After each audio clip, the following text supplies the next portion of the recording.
Welcome to the Moon Men podcast. Does the moon actually possess such strange powers? Fasten your seatbelts. It's going to be a bumpy night. Moonlight is thought to transform some people into strange creatures to drive others mad.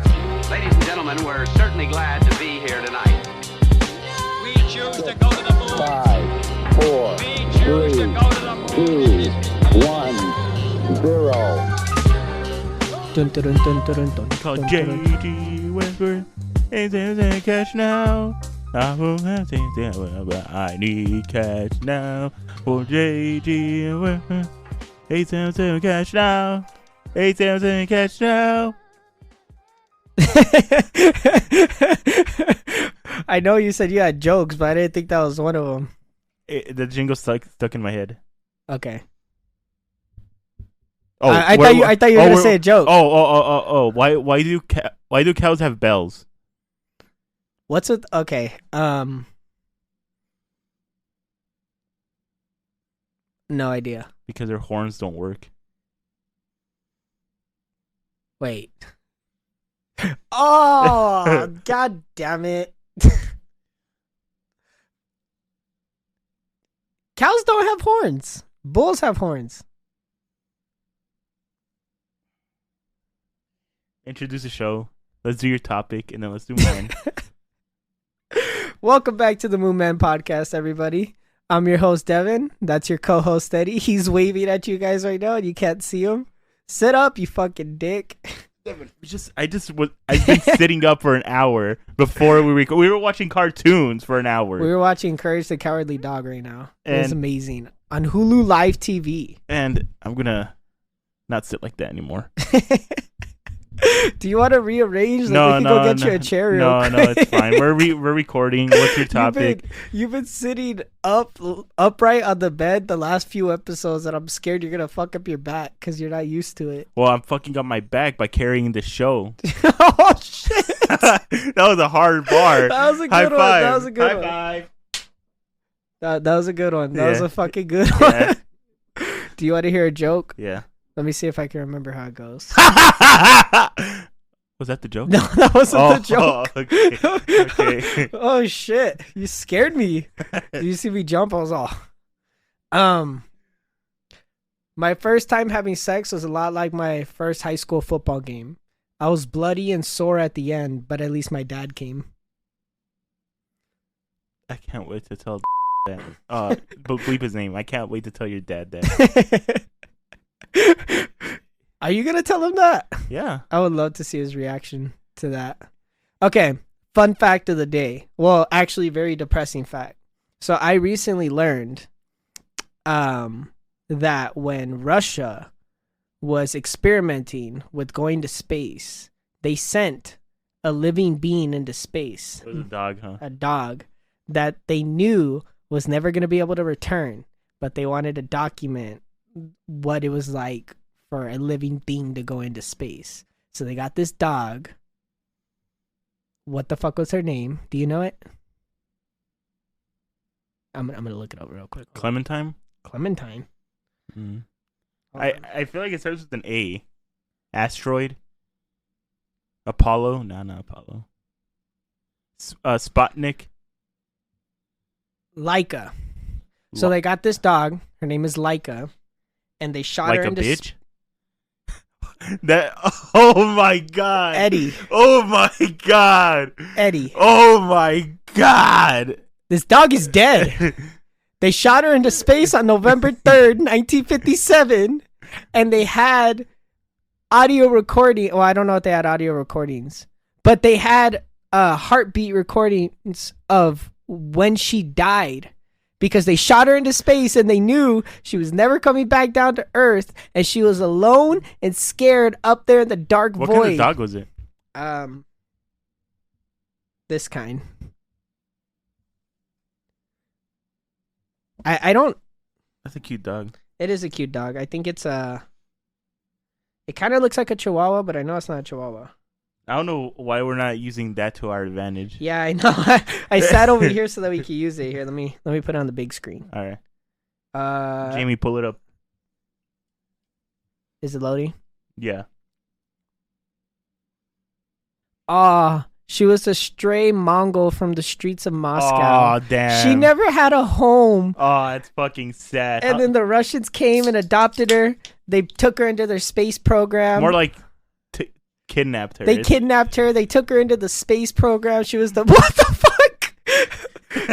And he just spilled a bunch of soda on himself. Did you get to try it at least? Yeah, it's pretty good. It tastes like Comic Con.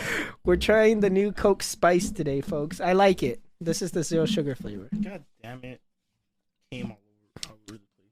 You know what? Now that you say it, I kind of get cotton candy out of it.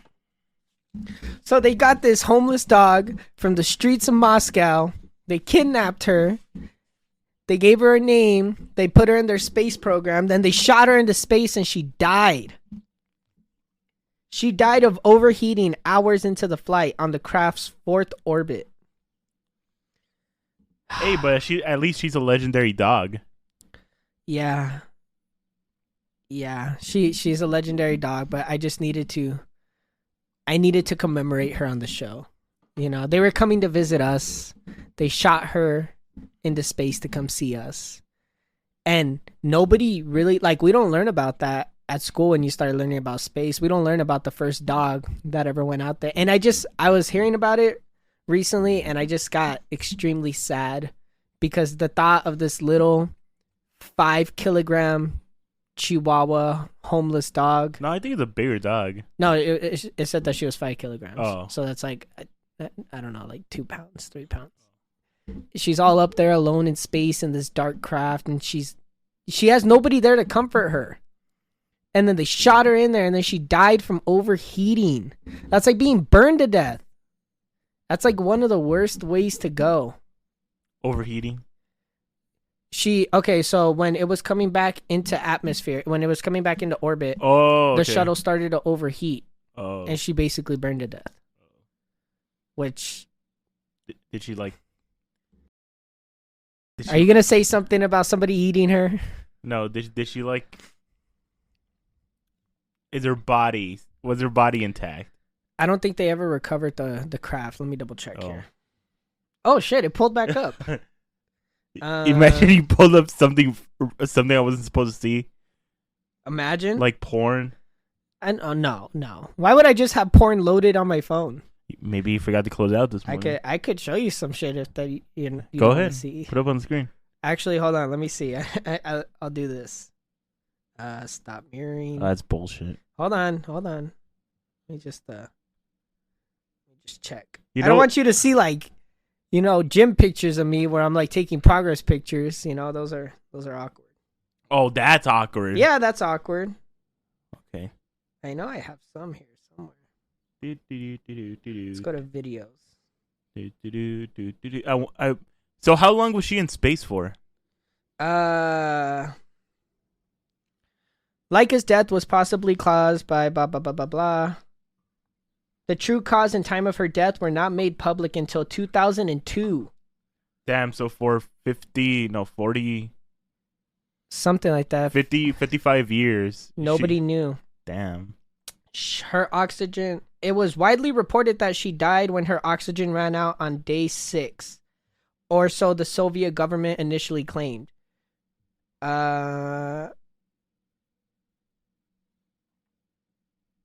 In 2008, a small monument dedicated to Laika depicting her standing atop of a rocket was unveiled near the military research facility in Moscow that prepared her flight. Oh, wow. Okay, that's good. She got a statue at the end of it. But I just thought about her alone in space, crying, dying, all by herself.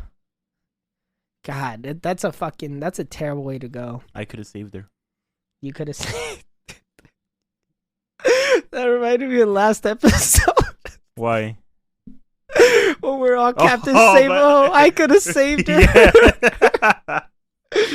You could have saved that bitch.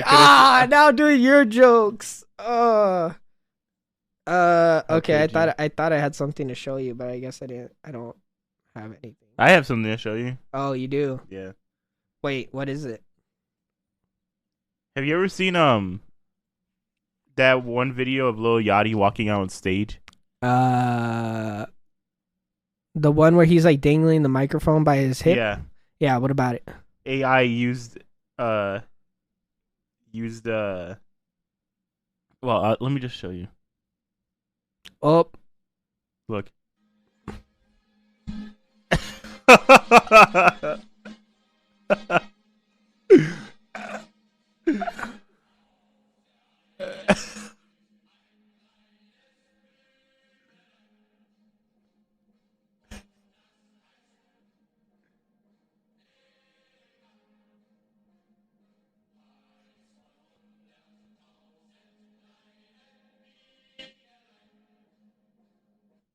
oh my god.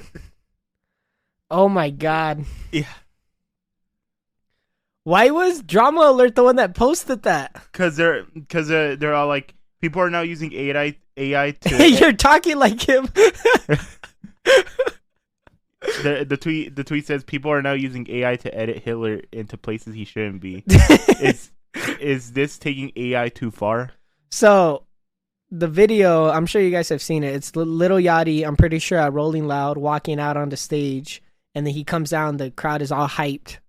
And they got, I don't even know how they did this, but they used AI to turn Little Yachty into Hitler so that it shows Hitler walking out on the stage. And fucking bobbing his head, dancing around. That shit still goes hard, though. I'm not going to lie. Oh, Devin, don't say that. Don't fucking say that. When he's coming out, he's jumping like that. Everyone's jumping with him. Part of you wants to start jumping, you know? I know it's Hitler. I know they're playing, like, German music in the background, but shit still kind of goes hard. Devin, we're not making a clip out of that. We can't make a clip out of that. Why the fuck would we make... Why do you want to make a clip out of that? Because I know you're crazy enough to want to make a clip out of that. We could make a clip out of that. Rage bait some people. No, well, the video will be taken down. You think? I know. I mean, if Kanye's still walking around, we could probably. Yeah, make but it. Kanye. Oh. Damn it. Oh. Damn! I really lost all of it. I thought I had something to show you. I mean, if we check the boys group chat, I'm sure we could find some shit. I left that group chat. No, the one on Discord? Yeah. No, you didn't. It didn't. You can't leave it. You can't leave it? No! I'm sure you're... Hold on, I'm gonna pull it up real quick. You're all, you can't leave it? Yeah, look at watch. What the fuck? Don't ask about the bird right there. That's... I didn't see the bird. Okay, that's good. The fuck is that? Nothing. What? Oh, that's it. You're in the MGK Discord? No. What the fuck? He announces shit on there, okay? So in Logic, I don't see Logic on there. Logic's fan base is too toxic. I can't deal with those fucking dweebs. The boys. How do I check who's in here? Oh, I'm the first one. Look at, let's see. Let's scroll up. Let's just see what fuckery we find. Why can't we leave? Oh God. Why can't we leave? It's not like a disc. It's not like a chat. It's not like a regular group chat. So if you're part of one section of the server, you're part of all of it. No, I thought you have the highest role.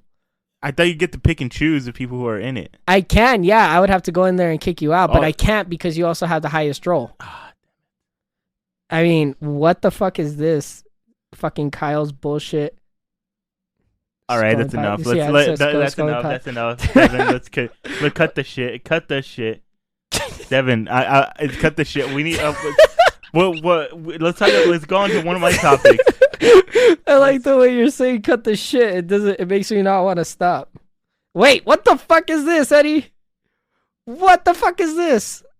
Oh, don't. I think we're talking about Come on, guys. What's it say? Oh, dude. Devin. What the fuck is that? You could tell what it is. I'm not gonna say it on Why'd here. you post it? Okay, yeah, I think that's enough. We don't need to explore that right now. Stop mirroring. Okay, moving past it. Moving forward. Do you think Drake's gonna drop that diss track? No. We need to talk about that. You were what's the word? You were gassing up Cole. No, there's a proper word for it. You were glazing. No, you're vouching for Cole. I was, yeah. I was glazing Cole in the last episode. And don't worry, we're not gonna go on a 30-minute rant about this. Good. And I was defending, him actually stepping into the battle and trying to do his thing. And then he went and fucking apologized like 2 days later. And like I said in the little disclaimer, I kind of understand where he's coming from. Because there's that whole thing, like he doesn't want to beef with people unless it's legit. Mm-hmm.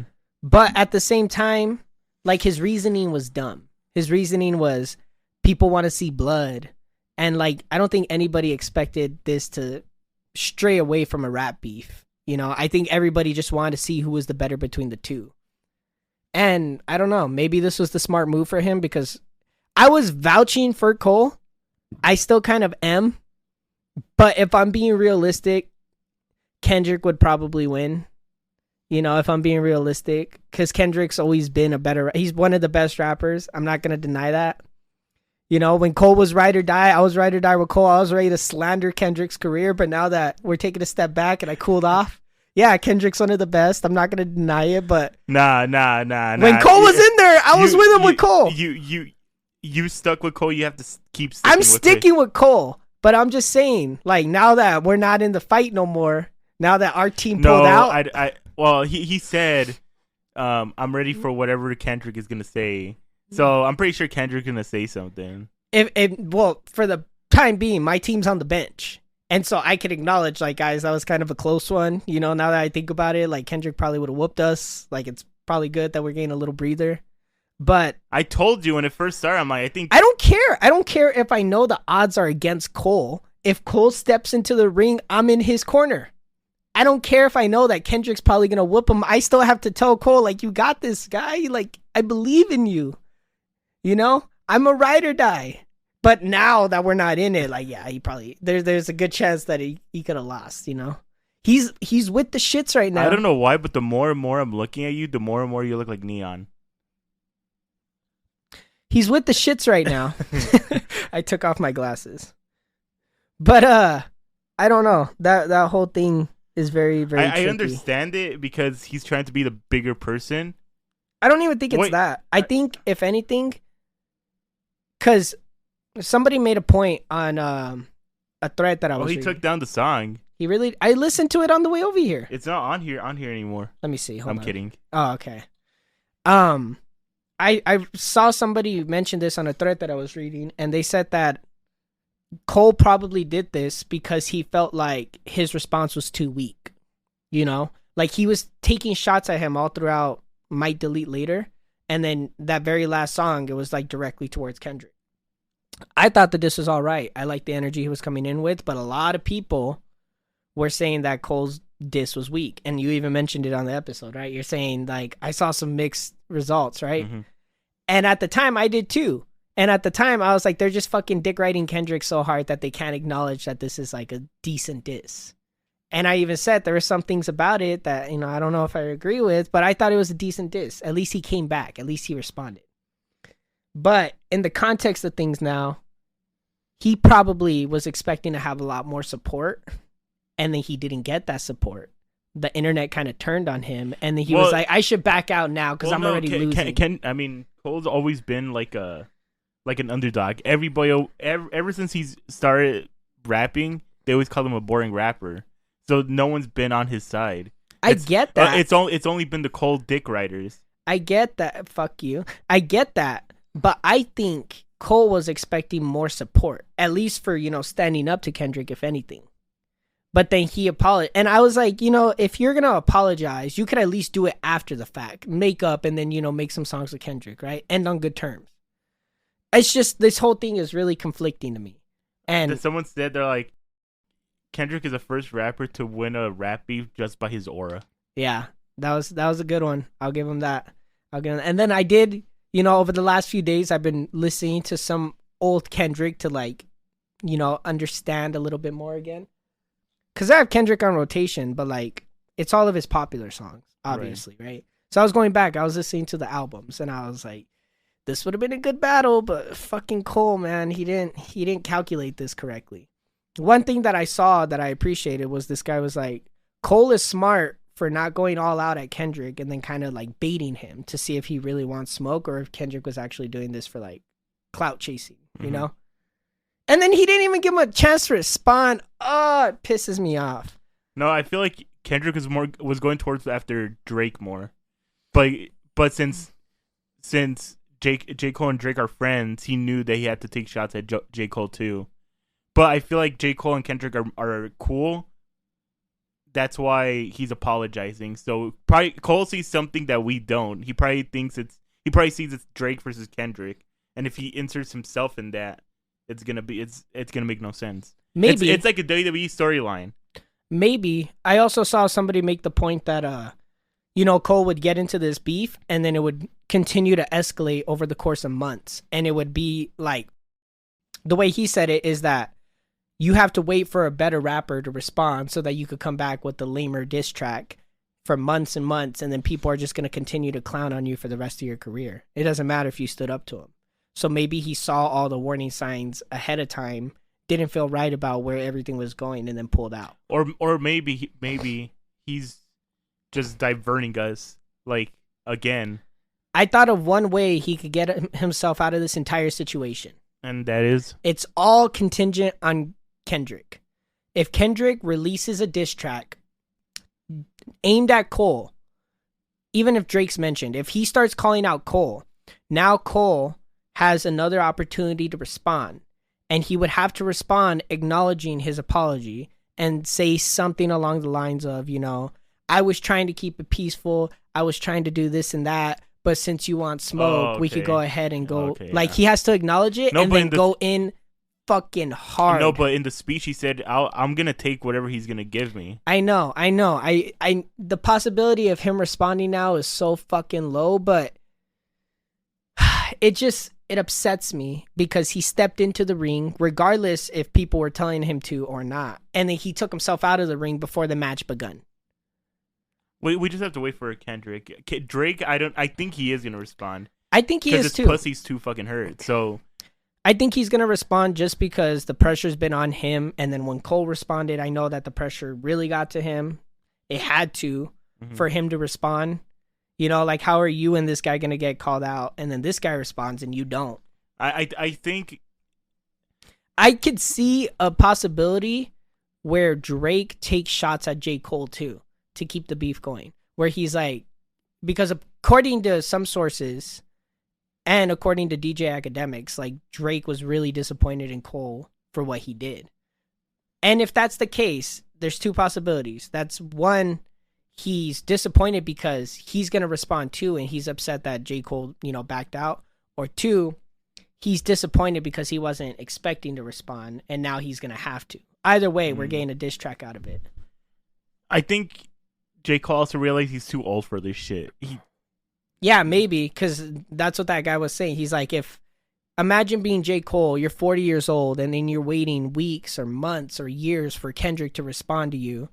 And then now you have to go into the booth and come up with some fucking fire shit to respond to Kendrick. And everybody's going to say that Kendrick's is better anyways because Kendrick's a better rapper. And I was like, I could kind of understand that.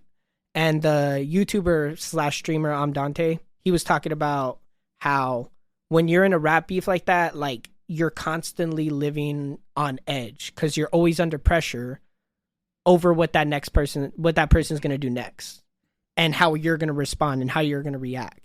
No, well, I don't think Kendrick's a better rapper. I think Kendrick's a better artist, but J. Cole's a better rapper. I don't know. I mean, they're both really great rappers. They're both rap styles. Both of the rap styles are different. So they're different but similar. Yes and no, because Kendrick could rap fast. Kendrick can rap fast. Cole can't. Cole can rap fast. Okay, in two songs. In a handful of songs. Which songs? KOD. Off These feat with Jid. No, but his songs, his personal songs. KOD. That's it. And then let me think. Fire Squad, I guess. No, Fire Squad was mellow. No, he started picking it up a little bit. No, but that's the thing. Like, just because you can rap fast doesn't make you a better rapper. No. But I'm talking about the rap styles. I know, but Kendrick also can slow it down and be a good rapper. He's just more leaning towards like a quick style. Anyways, I think that they're very, very similar. Sometimes some songs Kendrick might have the edge, other songs J. Cole might have the edge. I don't know. I think overall, though, it would have been very interesting to see a full battle between the two. And it would have been more interesting if they were younger. Because when they were younger, they had more something to prove. Now they have nothing to prove, so why are they going to be in this battle?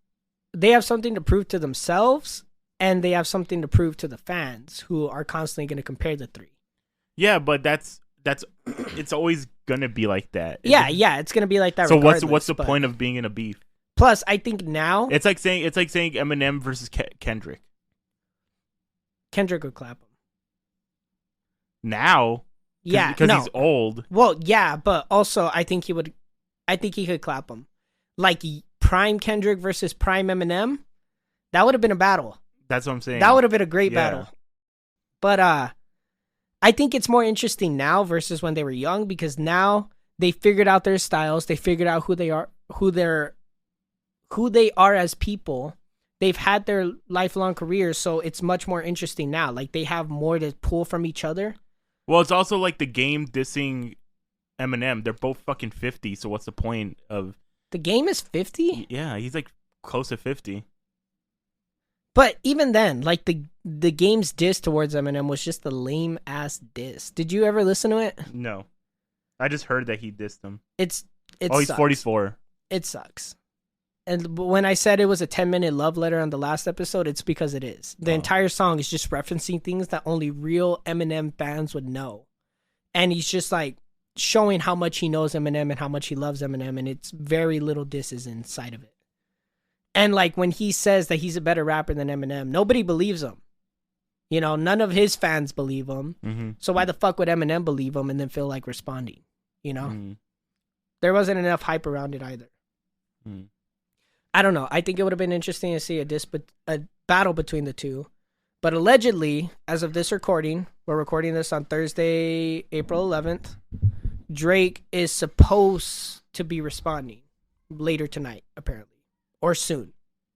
So, should that happen, I could see a few different outcomes playing out.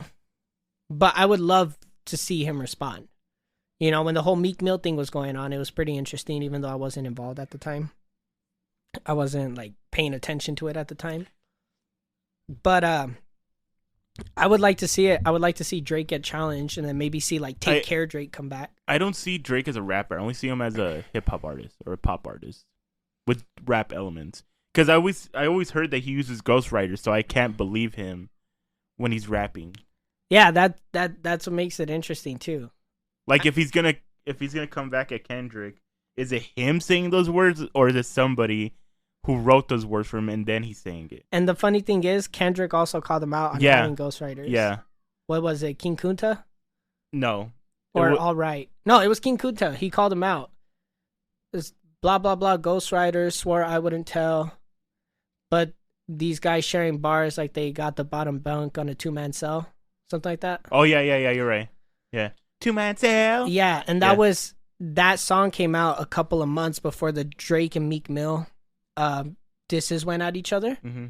And during that is when he got exposed for having ghostwriters. Oh, okay. So even if he does have ghostwriters now, it would be interesting to see, you know, because at that point he's playing with like, training wheels on. He has like power-ups. Mm-hmm. And if he still ends up losing to Kendrick, it would be legendary. And if he's not, and he's coming with his own stuff, his best bars, it would be interesting to see how well it stacks up to Kendrick. But now with J. Cole apologizing and kind of like removing himself from the situation, not entirely, but enough, you know, it's starting to look like Kendrick has this aura in hip hop that like nobody really wants to fuck with him.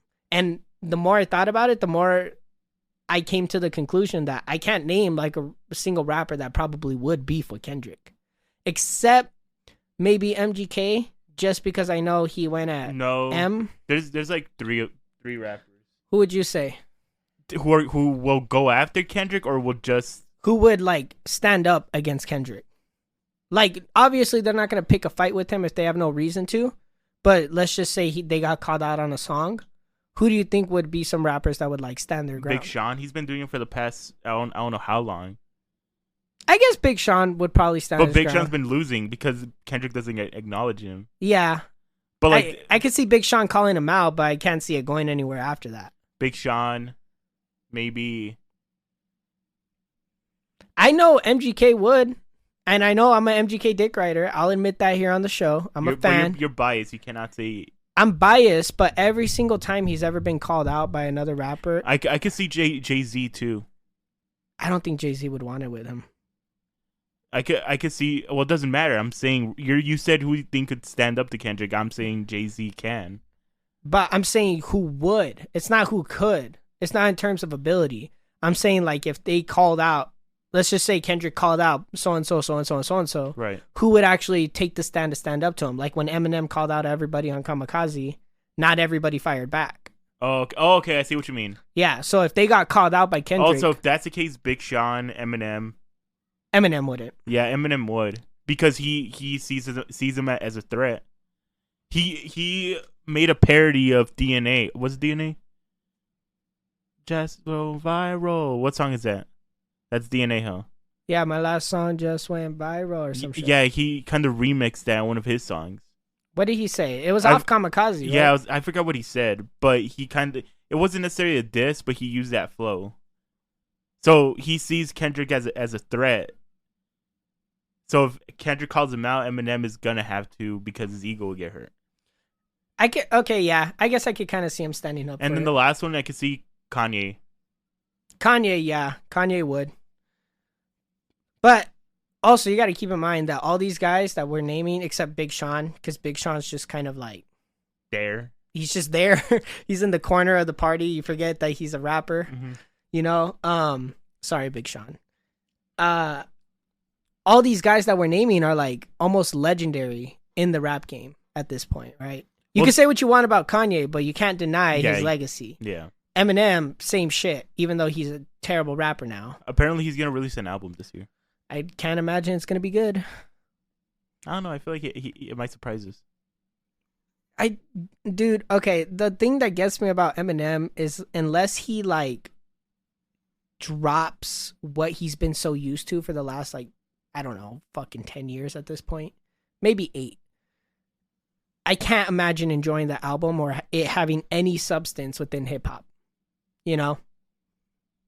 Like, I don't think anybody that, like, truly listens to a lot of hip-hop and a lot of rap is keeping Eminem in their rotation at this point. Maybe old Eminem, sure. Because that Eminem was hungry, he had something to prove, and he had a story to tell. But after he told his story and after he became famous, that's when he started busting out the accents. And then that's when he started retelling the same stories over and over again. And then that's when he started running out of ideas. And then when he got pushed up against the wall, that's when he just started calling out people to kind of maintain his relevancy. At least from my perspective. And I honestly hate new Eminem style of rapping so much. I like it. I like Eminem's new style because he's more mature. But the way I see musical artists is if I like them, then I'll listen to their music. Since I like Eminem now, I like his music. As a person, he's matured, definitely. But his style of rapping, that like choppy, rippity-rappy style, is just not very appealing to me. You know, maybe at one point it was when I just cared about how fast rappers rapped. You know, like in high school, it would have been more interesting. But now I don't care. And I actually saw a meme talking about it where they're like, you know, when you listen to an Eminem song now, you can't even name one bar off of the song. You can't even name one thing that he said that was significant. That's true. Like if you listen to any Eminem song that came out between 2018 to now, and like you name a verse off of that song or name a bar out of that song that made it such a good song. He called Tyler the Creator and then people got so pissed off that he had to switch up the word. He says a bitch now. I think he's like, Tyler, you're a but then they changed it to Tyler, you're a bitch or some shit like that. I think in the vinyl, if you listen to that song, he's in the vinyl it says that word. Maybe. I don't remember that. I forgot what song. I think it was Greatest. I don't know. But like remember when we discussed Kamikaze around the time that it dropped, and I told you that if he didn't diss all these people on the album and it didn't have that Venom soundtrack on it, nobody would be listening to it. That's exactly how I feel about all of his music now. Like, I haven't listened to an Eminem project since Kamikaze. Like, yeah, I've heard Godzilla. You know, I might have heard one or two songs. You don't like the Alfred Hitchcock samples?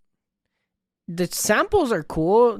Some of the beats are all right, but it just doesn't. I don't like the music. Like, I listened to, what the fuck is it called? Beats to be Murdered by? Music to be Murdered by. And I didn't like it. I didn't like it that much. I like that the first side. There's two sides to that project. I like the first side. I don't know. And I know that some people said that he predicted this whole Drake situation with Future because he was talking about it on one song. But I think that's just kind of like a known thing in hip hop. Like, eventually all your people are going to turn on you. Someone calling you? No, I thought my phone was falling. I don't know. I can't get behind new Eminem's music. It just bugs me. I just don't. After Marshall Mathers LP2, he just went downhill. Yeah. Well, even then, at that point, that's when I started to see the decline, because he obviously has some great songs off of that project, but I started to see the decline. And then when Revival, was it Revival? I think it's a Revival. No, Revival was. It's Revival. Are you sure? His worst album of all time. It's that one. The one with the American flag. Yeah, and the one that has Ed Sheeran in it. Yeah, I think it's Revival. Honestly, there's like one or two songs off that project that I kind of liked at the time. At the time, me too. I like the Beyonce song. I like the Ed Sheeran song, and I like the where he samples Zombie. I like the Ed Sheeran one, and I forgot the name of the other one, but he was talking about like his addiction and like how when he was on pills at the time, like he thought he was overdosing and he was about to die, and he kind of went into it. I thought that song was pretty cool, just because of the substance of it. But like, a lot of his newer music is just so hard to get behind. There's no real substance to it other than like, oh, hey, look I can rap really fast and I can rhyme words together that nobody. To be fair, it's been like 4 or 5 years since he released an album. Yeah, and hearing that he's gonna release another one doesn't, tickle my pickles, so to speak. It doesn't get me all excited. I don't know. It's just kind of like news. It's just like, oh, Eminem's dropping another project, and it's like, oh, he's still rapping. Yeah, it's been 4 years since he Music to be Murdered by. Yeah. God, it's been that long. That's the album that had Godzilla on it, right? Yeah. Yeah, I don't know. And I think that song only blew up the way it did just because it had Juice WRLD on it. I can't imagine that if Juice WRLD wasn't on the. No, he still would have been talked about. No, yeah, he would have been talked about. It's Eminem. He's gonna be talked about until he dies. But I don't think that song would have done as well as it did, and Juice WRLD wasn't on that song. Well, no, because he had passed right around the time that it was coming out, and then they used his vocals. Well, no, because in that same album, he talks about his dad, and then he raps from remember the Vegas shooting? Kind of. Where some guy was on in a hotel in like the 51st floor, and was shooting at concert goers. No, I don't remember that. You don't remember that? No. It's okay, whatever. He was rapping from his perspective in a song called Darkness. It's kind of dark. Yeah. Well, yeah, it's gonna be dark. Yeah. I don't know. Have you heard that one song of his? What is it? Stay Wide Awake? No. That's probably one of his darkest songs. Is that from his earlier projects? Yeah, it's not Recovery. What's the album? Relapse. It was off of Relapse. Isn't Relapse the pills? No, the collaboration or not the collaboration, the greatest hits. No. Oh, it's Encore. I'm thinking of Encore. Encore, yeah. Encore's the greatest hits. Yeah. There's a song off of Relapse called Stay Wide Awake that is really fucking dark. He's like rapping from the perspective of like a fictional serial killer, and he's talking about. Is that where he's wearing the ski mask and holding a chainsaw? I don't think it has a video to it. Oh.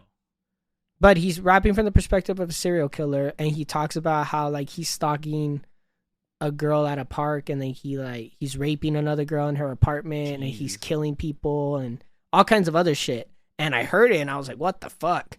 But then I saw a lyric video on it, and this guy was like showing all the rhymes and how in depth it was, and I was like, oh, this is pretty cool. And so I added it, and then now I like skip it because I'm like, oh, I don't want to hear this first thing in the morning. I'm still driving to work, you know, it's kind of early. But that's a dark song. If you guys want a fucking dark song, I don't know. Kind of like Dance with the Devil. Have you ever heard that song? Really? Nobody ever showed you that? Well, I would show you here, but it's like an 8-minute song. And it's about this guy rapping about joining a gang. And at the end of the song, to join the gang, he has to like rape a woman, I guess, right? A lot of rape coming up all of a sudden. Anyways, he has to rape a woman in order to get cool with the gang. And they have a bag over her head or whatever, right? And so he does it. And at the end, they pull off the bag and he realizes that it was his mom. And they kidnapped his mom and made him do that. And I was like, holy fuck. And I remember hearing this in like 7th grade. I was like, what the fuck is wrong with you guys? Holy fuck. Who sang that or who rapped that? I forgot the guy's name. That's probably his most popular song. The people that have heard it know it. Like, as soon as I said the names, they're like, oh shit, yeah, I remember that. It was a fucked up song. You know what song always creeps me out? It was that one Suicide Boys song with the Simpsons. Oh, don't Kill Yourself Part 3. Yeah. Fucking love that song. But I don't know why people like the Suicide Boys. What do you mean? I don't get it. Like, just like you don't like 21 Pilots. I fucking hate 21 Pilots. They're my version of Suicide Boys. But I could tolerate the Suicide Boys. I can't tolerate 21. If I hear 21 Pilots, it irritates me. It fucking pisses me off. But what's that one song about him growing older? Stressed Out. I fucking hate that fucking song. Which we could turn back time. Yeah. Yeah, that one. Ugh. No, I don't understand why people like the Suicide Boys. I don't know. I can't say what it is specifically. I think it's just their image overall. Like they're emo. They're emo. They're edgy. They're alternative. They're over the top. They don't really give a fuck, and they're really dark. But they do have a couple of good songs. I'm not gonna say that I love every song from them because some of their songs I just can't get into. The same with the X. What? Yeah, like I think X was just a phase for me in high school, but ever since then, like I don't really listen to X that much. What the fuck are you talking about? Like, question mark 17? It's not in my playlist. What? Yeah. Ghetto Christmas Carol? Yeah, no, I don't understand. I don't understand why I listen to it. What the fuck are you talking about? Those are good, the good albums. They're good songs. I think it's because it's too depressing for me now. Maybe I'm like more mature now. I know what I like. I like the I like the production that went into it. I like the thought he put into it. And even though the songs are really dark, you know, I enjoy those projects overall. You know, Devin, you told me we're not going to talk about it for 30 minutes. How long has it been? Hey, we didn't talk about the beat for 30 minutes. We just talked about music for 30 minutes. Yeah, what's wrong with that? I don't know. You know what song was really There was 2 songs in middle school that really creeped me out. There's one by Earl Sweatshirt. I think it was called Juice. I don't know if Juice. Not that one. That's a good song though. That's Chance, right? Yeah. And in the video, like he's pulling off his fingernails and ripping out his teeth and he's spitting up blood. One of my friends showed it to me. We're at 50 minutes. No. Where's the green light? Oh, it's on the other side. So look at when I talk, you see it pop up right here. Look at the fucking thing, Eddie. Oh yeah. There's that song because the video creeped me out, just like the Simpsons one with Suicide Boys. Mm-hmm. When I first saw that, disturbed the shit out of me. When you first showed me that, it disturbed the fuck out of me. Yeah, I saw it at night. I couldn't sleep right all night. Like I was thinking about it because you know those characters, you've known them your whole life, and then you just see them get their fucking brains blown out. Freaked me out. But then there was another one by Tyler the Creator. What the fuck was it? It was off of Yonkers. It was like, kill people, burn shit, fuck school or something like that. That was the chorus. And the song was like super dark like that. And I remember hearing it and I was like, what the fuck? I was like, what is this? This is like demon music, you know? Like you ever hear music for the first time and you're just like, what the fuck is this? Like death metal? Like when you hear death metal? I was like that. Well, I'm like that with Suicide Boys. Well, okay, aside from Suicide Boys. There's this band that Mike and I found on accident. I don't know how we found it. It's called Page 99. Do you think if we play music, it's gonna do something to us? It's probably better if we don't. Okay. I mean, I'm If- sure if- we could find a way if- since we're on Spotify, but like If Mike is listening to this, he knows what I'm talking about. page 99. Yeah. What the fuck is it? Like death metal? Yeah. Just hardcore? Like real death metal. Really? Yeah, I don't know how the fuck we found it. We found it, and then it became an inside joke between us. And then there's one time we went downtown, and it was when he still had his WRX. He rolled all the windows down. WRX? He never had a WRX. What did he have? In high school? No. Just he had a WRX, didn't he? No, he had a Nissan. I'm not talking about high school, Devin. In college? In college. He had the Lexus. After the Lexus. Didn't he get another Lexus? No, he got a WRX. There's no fucking way he got a WRX. Let me go to his Instagram. Okay. Mike, you got a WRX? You didn't tell me? Is this a WRX?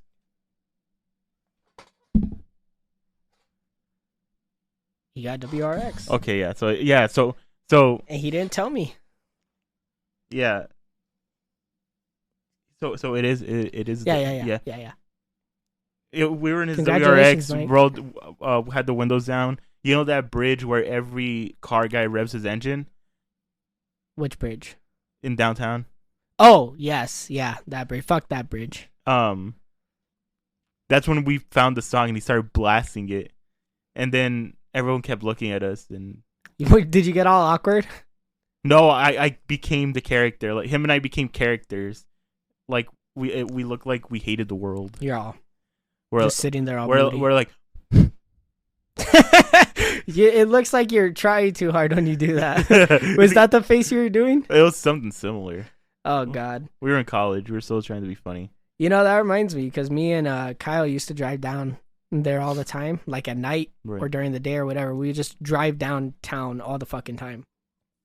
And we would always like blast music, right? And for the most part, I was aux. Sometimes Kyle would put on a song or two, but they always sucked. And so I was aux. And I remember this one time, like he saw all these like cute girls and he was like trying to look cool. So then I put on the Barbie girl song. Oh my God. And he had the speakers full volume, all the windows down, and he was like fucking like he got all stiff, he got all scared, he was like looking around, and then I like hit him. I was like, come on man, just sing it. So then we both started singing Barbie Girl, and I think we scared the chicks, obviously, but fucking love that. I love like rolling the windows down and blasting dumb music and then just singing it because people look at you like, what the fuck? Why? I have a quick story. Okay. So when I was on my way to my doctor's appointment today, we were behind a U-Haul truck, and it reminded me of this one time that my friend and I were behind the U-Haul truck, but the doors were open like that. The Like in Toy Story? Yeah, and he's like, Eddie, I dare you to go jump in and then run back, and I'm like, all right. And right as I got out of the truck, I was running towards the U-Haul. They drove away, and I'm like, dude, just imagine I got in that U-Haul. They drove away. The door closed. You're gonna have to follow the U-Haul to wherever they were going. See, I don't know if I would do that. I don't. I'll give you credit for attempting it. I wouldn't fucking do that. I'm gonna be honest. Go jump in the U-Haul and be like, go fuck yourself. What the fuck? Like, what if they put it in park and then come out and start trying to scrap? No, that's what he was saying. Is like, Eddie, imagine we had to go all the way to the border of Mexico. Imagine, like, what if they're moving states, And- like, what if they had everything in there? No, it was empty. Oh, It was okay. completely empty. Or they pull up to some random house in the hood. And Yeah. now you're all, oh, no, what's going on? They open the door. They see my goofy ass like, Yeah. You're sitting there all crouched. You'd probably freak them out. They're all, hi, oh, fuck. I almost dropped my phone. I'd be fucking scared if I opened a U-Haul and saw you like crouched there like a little demon, just like hee. I want water. What? Yeah. Oh, I thought you were That's it. telling me you want water. I was like, do you want to pause? You could go get some water if you need it. Yeah, water. What? That reminds me. I don't know if my brother told this story or not, but he got into a car accident a couple years ago, right? Whoa! Time the fuck out. I don't think he wants you to tell this story. No, I don't think he cares. He tells people. He barely told me like a week ago. He told you about it a week ago? Yeah, or like 2 weeks ago. That's weird. He told Kyle pretty early on. I think, Okay, it doesn't matter. There was a situation. He got into a car accident. Yeah. I won't go into the details of it, right? But it was a pretty bad one. And none of the family knew at the time because it was really early in the morning. Right. And so these joggers happened to walk by because it was like a remote area and they saw him. And so they called the ambulance, right? And he was like looking at them and he was all disoriented, discombobulated. And he said that he asked them for water and then they just like ignored him, right? And then he blacked out. And then when he woke up, there's all kinds of paramedics all around him, all kinds of fire trucks all around him. And then he like looked at one of them and he like stuck his hand out and then he was like talking to them. He's all, water, I need water. And they just completely ignored him and they started like pulling him out of the car and they put him on the gurney and they're loading him up. And then he's in the back of the ambulance and he's talking to them. He's all, somebody, I need some water. And everybody was ignoring him, right? And then he got to the hospital. He was asking them, he's all, can I have water? And nobody throughout the entire day. In his mind, maybe he was saying water, but physically he probably wasn't saying water. Yeah, but imagine he was just blacked out the whole time and he didn't actually happen. But we thought it was he thought it was the funniest thing ever because then later he's like, yeah, bro, nobody gave me no fucking water. Like, I just wanted a drink. It was probably one of those cases where he thought he was saying it, but he didn't actually say it. Maybe because it was bad enough to the point where he could have just been like delusional. Maybe. Right? But now we'll always make fun of it. And so like he'll be like, bro, he's like, can you give me some water? And then I'll just ignore him. He's like, hey, can you give me a cup of water? And then I'll like ignore him and keep doing what I'm doing. And I'm all, water? You want water? And he's all, fuck you. He gets all pissed. Actually, he told me about some ghost shit that happened to him. But I don't know if you want me to tell you. Recently? No, it was a while ago. But it was one of the freakiest stories I've ever heard. One of them, not the... I feel like he told me. No, he just told me this. He like remembered all random. Oh. And like he said it so casually. Like if it was me, I would have dramatized it and made it like set the scene or whatever. But he was just like, it was so casual for him. He said that he was going to bed one night. He went to bed. He woke up in the middle of the night because he felt like something was watching him or whatever, right? He doesn't know why he woke up, but he woke up. It was like 3 a.m, something like that. And then he turns over and he looks at his desk because he has like a gaming setup in his room, right? And he saw a dark figure sitting in his chair, like hunched over and like staring at him. He couldn't make out what it was, but he just saw this like dark figure and it was sitting there. And he was he like squinted at it and then he turned around and went to bed. And I was like, that was it? Like you didn't get freaked out or nothing? He's like, nah, bro. He's like, I just saw the thing like sitting there and I was like, what the fuck? And then I went to bed. I was like, he told me a different story. He told me that there's this one time, I don't know if he was sleeping or if he was gaming, but he was in his room and somebody was banging on his door. So he went to go look and all he saw was darkness and he closed it again. And right when he was coming back to like either his bed or the chair, they started doing it again. So he went out and he went to go check if everyone was asleep, and they were all asleep. And I don't know, but he didn't hear anybody run away after he opened the door. See that, but that's kind of what happened to me. Like when I was on the phone, and then I went to bed and I heard like the door like banging and shaking, and I went to check, and then there was nothing.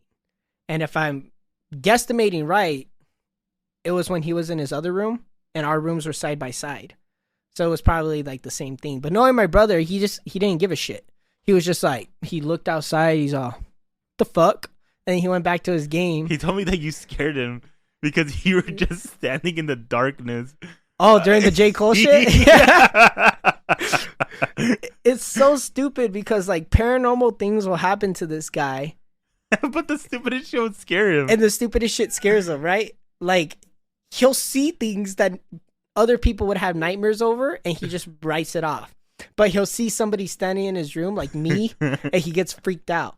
So when you called me about the J. Cole diss, and I went up to his room, and I was like, I was going to ask him if he heard it. I was going to play it for him or whatever, right?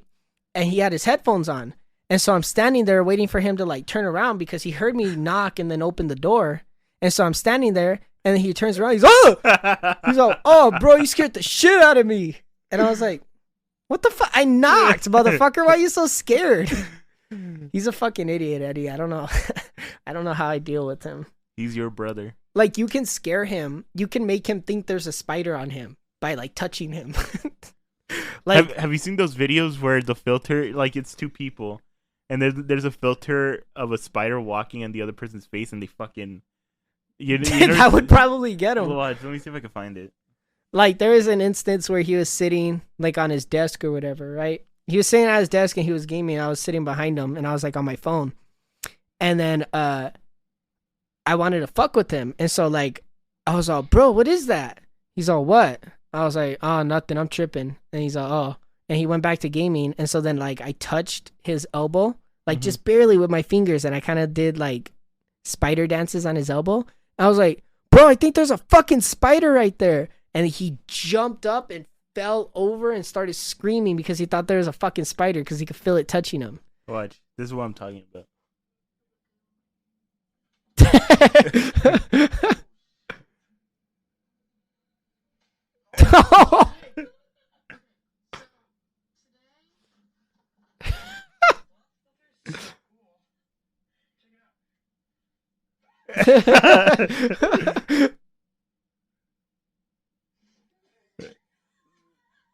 That's enough. But yeah, you get the you get the idea. I kind of want to download TikTok just to use that on him.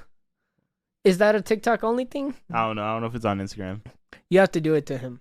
Why me? Yeah, because you have TikTok, so you can just pull it up and you'll be like, "Yo, bro, look at this," and then he'll be like, start hitting himself. He fucking hates spiders. He's scared of them. Hey, have you played Silent Breath? Since we played it? Yeah. No. Oh. Well, because I was playing it on the weekend, obviously, but then I haven't gamed all week. Oh. Well, I guess I kind of gamed Monday. It doesn't matter. No, I haven't played it. Oh. By the way, Eddie showed me one of the scariest horror games I've ever played. And, like, I love it. It's this game called Silent Breath. And for any of you guys who have access to a PC, a decently powerful one, I recommend going and playing this game immediately or watching gameplay on it because it's using, like, Unreal Engine 5. So it's photorealistic graphics. And the entire concept is you have to find 5 dead bodies in a giant forest while, like, demons are chasing you and trying to kill you. And you can't scream because it uses your microphone and it picks up your voice. And if at any point you start to scream, then everything's going to know where you're at and it's going to try to kill you. And I was playing it for Eddie and we both got jump scared by the stupidest fucking thing in the world. It was so dumb. I was walking around the forest and I saw a soccer ball on the floor. And remember, this is hyper realistic. It's photorealistic graphics. I was like, Eddie, what the fuck is that? Because I was streaming it for him. He's like, I don't know. He's like, walk over. So I'm walking over towards the ball. And as soon as I get close, the fucking ball jumps and launches at the screen and hits me. Hits my character in the face. And I jumped and I screamed. And then Eddie started laughing. And then he goes, that scared me. That scared me too. Like, when I got so scared that... Like, I actually, like, tried to dodge the ball. I think it's just reflex. If you're seeing a ball fucking get launched at your face, you're trying to dodge it. It's so stupid. But one of the core features of the game is that since you're not allowed to scream, the game is always going to constantly try to jump scare you by throwing little things in your path, right? So you'll be walking, and then you'll hear footsteps behind you, and you turn around, and then you see, like, a bunch of demons standing there. And it's trying to get you to scream. Or you'll hear something whispering in your ear, or something will run across your field of vision, and it's like trying to get you to scream so that you'll lose. But the entire time you just kind of had to like hold your breath. And that's why it's called the Silent Breath. It's pretty good. Go check it out or go watch some gameplay. Hey, Devin. So there's a showing at 5, but there's another showing at 6:45. Should we just keep going? Do you want to still go watch it? Well, it depends on you. On me? Yeah, you're the one with the bedtime. Well, yeah, kind of. I mean, if I'm being honest, I wanted to go home and watch the Fallout show. Yeah, but you could do that during the weekend. I could, but I kind of want to finish it like sooner. I mean, okay. Do you want to go? We could go. But do we? Not right now. We obviously would probably go to the 6:45. Are those the only 2 showings? Let me double check. We need to do an ad break. Should we do an ad break? We're going to do an ad break real quick while we plan some shit. We'll be right back.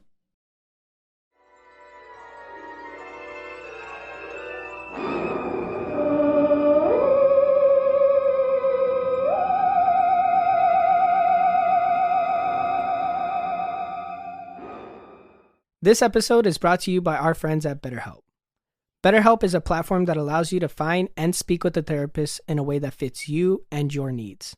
Whether you have some things that you feel are holding you back, or you just need somebody to talk to, BetterHelp offers you the support system to approach your struggles however you see fit.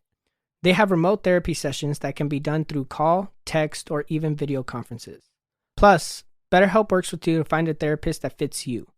So, if you're interested in taking the first step towards self-improvement and starting therapy, use code MOONMEN to save yourself 10% off at checkout. That's code MOONMEN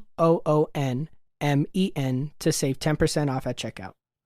Thank you again to BetterHelp for supporting the show.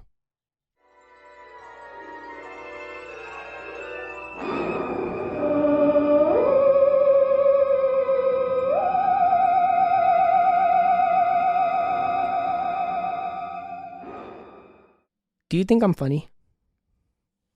Are we back? Yeah. Sometimes. I think what I've been thinking this.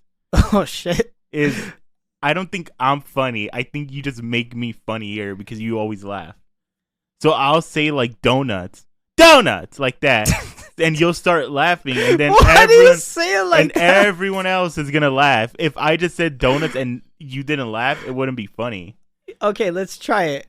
Say something, and then I'll try not to laugh. Let me cover like my a mouth. Joke. Yeah, no, I don't know. Oh, don't say like a joke, you fucking idiot. I'm like, say something. You're all, like a joke. Like, just say whatever you think. If you want to say a fucking joke, your jokes aren't funny though. I just laugh because they're bad. 70 years ago. See, I see you laughing. I see. That shouldn't have made me laugh, but you like looked right at me. You're all 7. Well, I think you're funny, personally. I always thought you were funny. I have funny moments. You have funny moments. You're not funny all the fucking time, but you are funny. Like, you've always made me laugh. Like, especially like certain versions of you, like emo Eddie. Like when I was talking when we were at Cane's and I was getting pissed off about the chairs. You were dying. I'm pretty sure if we have 5 other people there and they saw me talking about the chairs, they'll be like, "This guy's fucking crazy. Why is he getting pissed off about chairs? He's gonna forget about it an hour later. So why is he stupid, bro? That's why I was laughing. Like, we're sitting there at Cane's, we're just enjoying the moment, and then like it gets quiet, right? Neither of us are talking, and then you look outside and you look all aggressively. You're all, whoosh, you turn your head, and then you're looking at it. You're all, look at this. Nobody fucking pushes in their chairs anymore. Like, look at this. You're all, there's only one chair pushed in. He's all, what the fuck is happening? How come nobody pushes in their fucking chairs? And he just went off on a rant. Like, we weren't talking. It was quiet for like 2 minutes before that. And he just fucking went off on this chair rant. And I couldn't fucking stop laughing. It was so stupid. Like, you're naturally funny when you're not trying to be, you know? I farted too. You farted at the same time. Yeah, I farted. But, okay, do you think I'm funny, though? Sometimes. What do you mean sometimes? Sometimes. Why do you say it like sometimes. that? Like, what sometimes, you know? Sometimes. What? You're not elaborating. You're just staring at me and like sometimes. Yeah, like sometimes. Like you'll say something very overly sexual thinking it's funny, but then it's not funny. When? What do I say that's overly sexual that I think that is funny? real? What about it? Would you rather taste a guy's cum? Yeah. What about it? Yeah, that wasn't funny. It's disgusting. It's disgusting, Devin. The way you just said that, yo, it wasn't funny. Like your face when you said it. Oh my god, you look like somebody right now. I just can't fucking picture it. Okay. Some people would find it funny, but most people would just find it like so disturbing that they can't like stop watching it. Like they Yeah. want to know what you're gonna say. It's- I thought it was funny. I shouldn't have made a reel out of it because the funniest part to me was like, if I drink the cum, and that's why I wanted to put in the fucking reel, but we can't because TikTok would ban us. Right. And so I was like, I can't fucking, I gotta bleep out cum. So that was why I chose that. But I still remember that one time I made you laugh like really fucking hard when I was talking about putting scissors in my nose or some shit. I forgot what it was. I don't even remember how I said it, but I remember like we saw some guy like putting scissors in his nose. And I was like, how the fuck? It was like a video, huh? Yeah, I was like, how the fuck do you even find that out? Like, how do you find out that you can stick scissors all the way up your nose? Like you're at the doctor, he's like, oh, you have a large nose cavity. Your nasal cavity's huge. And he's like, Doc, I got an idea. Pass me the scissors. Like, what the fuck? That was in high school. No, the one instance, I guess the first thing that came to mind when you made me laugh is I was venting to you and Seats, and we're in Discord, and like I was venting, and they're like, you should go use Go Movement. I better help. and then just started fucking dying, and because since was laughing, I was laughing. That guy's laugh is so contagious. Yeah. I'm so upset that we didn't get a good laugh of his on the show. Because when he starts laughing, everybody starts laughing. Like, I've literally seen it, at social gatherings. Like, if he starts to chuckle or laugh, everybody starts laughing. Yeah, he has one of those laughs. He has a laugh like you don't like him, but like Seth Rogen. Seth Rogen has that funny laugh. He doesn't have that funny laugh. Nah, it's not. Like, if I hear Seth Rogen laugh, it just irritates me. Yeah, but like, you don't like 21 Pilots. Yeah, and I also I'm not a big fan of Seth Rogen. I'm not going to say I don't like him, because overall, he seems like a cool dude, but like, nah, I don't like his laugh either. Something about it. Okay, I have a question for you. Do you think there's more murderers in the world or more porn stars? I think there's more murderers. I think there's more porn stars.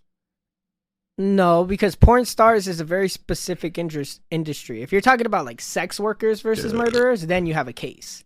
But porn stars is like, first world country type of thing. Because they have to be making porn. They have to be involved in like that industry. No, but if you record yourself having sex and post it on the internet, you're instantly a porn star. No, because you're not a star. You're just making porn. No, but you're a porn It's star. in the name. It's star. They're shining bright like diamonds. How many murders do you think you've walked by? I don't know. I mean, if we go based off of like the FBI stats, like it's like every 1 in 7 people. I shouldn't say that because I actually know a few people who have done that in my own personal life, but like individuals that I don't know. Yeah, I don't know. Probably like a few thousand at this point because I'm always out in the world now. Mm-hmm. And I worked with people before. Like, you never know somebody's history. That's true. Like, people speculate that Kendrick's, murdered people. Like people say that freaking Drake killed X. I could see that though. I could definitely see that. And if he did, then he's like, I don't know, the Diddy of our generation. Definitely acts like it sometimes. Yeah, definitely. No, But Diddy. I don't know how many murderers I could say I've walked by. It was crazy. I don't want to touch upon this too much because I don't think I'm allowed. Don't. But it was crazy to find out the people that I had already known that had done that because there was like the last person I would have expected. And I don't know how much I can say, obviously. Off podcast.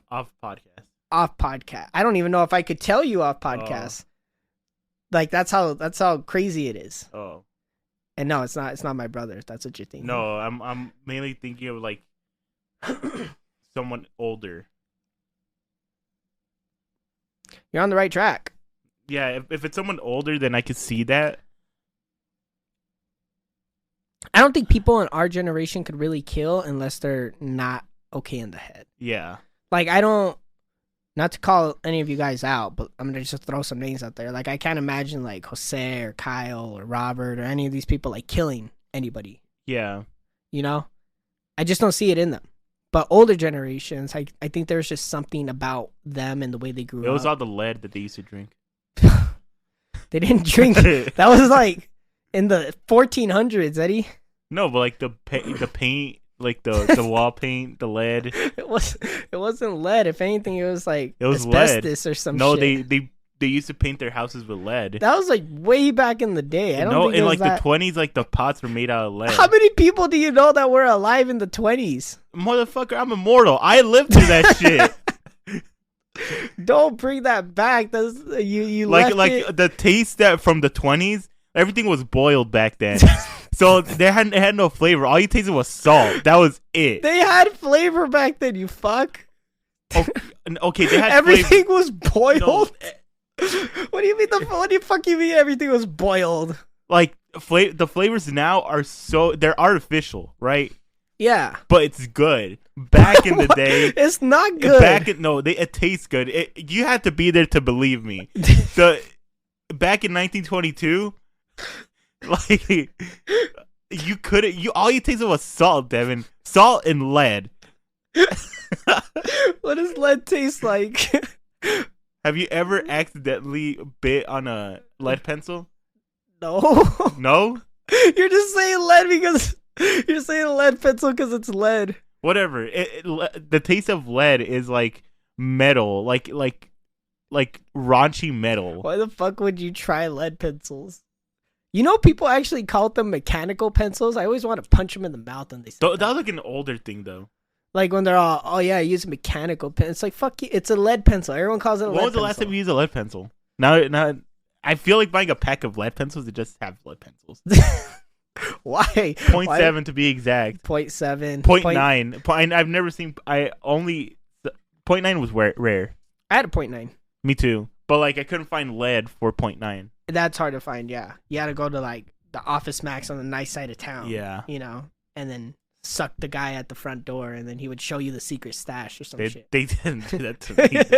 They didn't do it to me. See, I just asked. Do you have 0.9 lead? And they're like, yeah, it's in the back. What Office Max did you go to? Are you sure it was an Office Max? You just made that joke funny. See?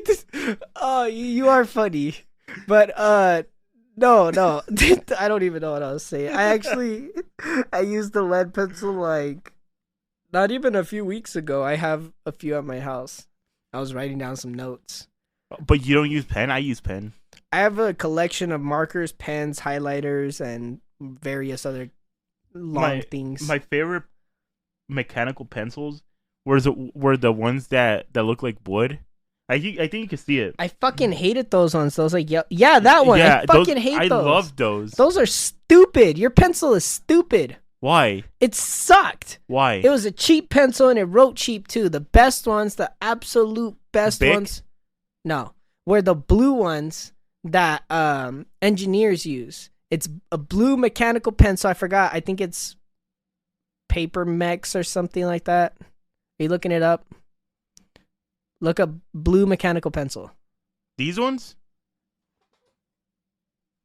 You just looked up lead pencils. You give idiot. me the phone. Blue We're on. We have to go on there, Devin. Pentel 7mm. Oh yeah, these were good. Those were the best ones. Like when I was drawing back in high school, that was the only pencil I would use. Well, yeah, these are like drawing pencils. That's why. Yeah, but the eraser fucking sucked. The eraser was good. It was just tiny. Yeah, that's why I had an eraser. Size matters. That's when size matters. Yeah, because you're trying to erase some shit. These were always my favorite. Watch, I'm putting it on the big screen.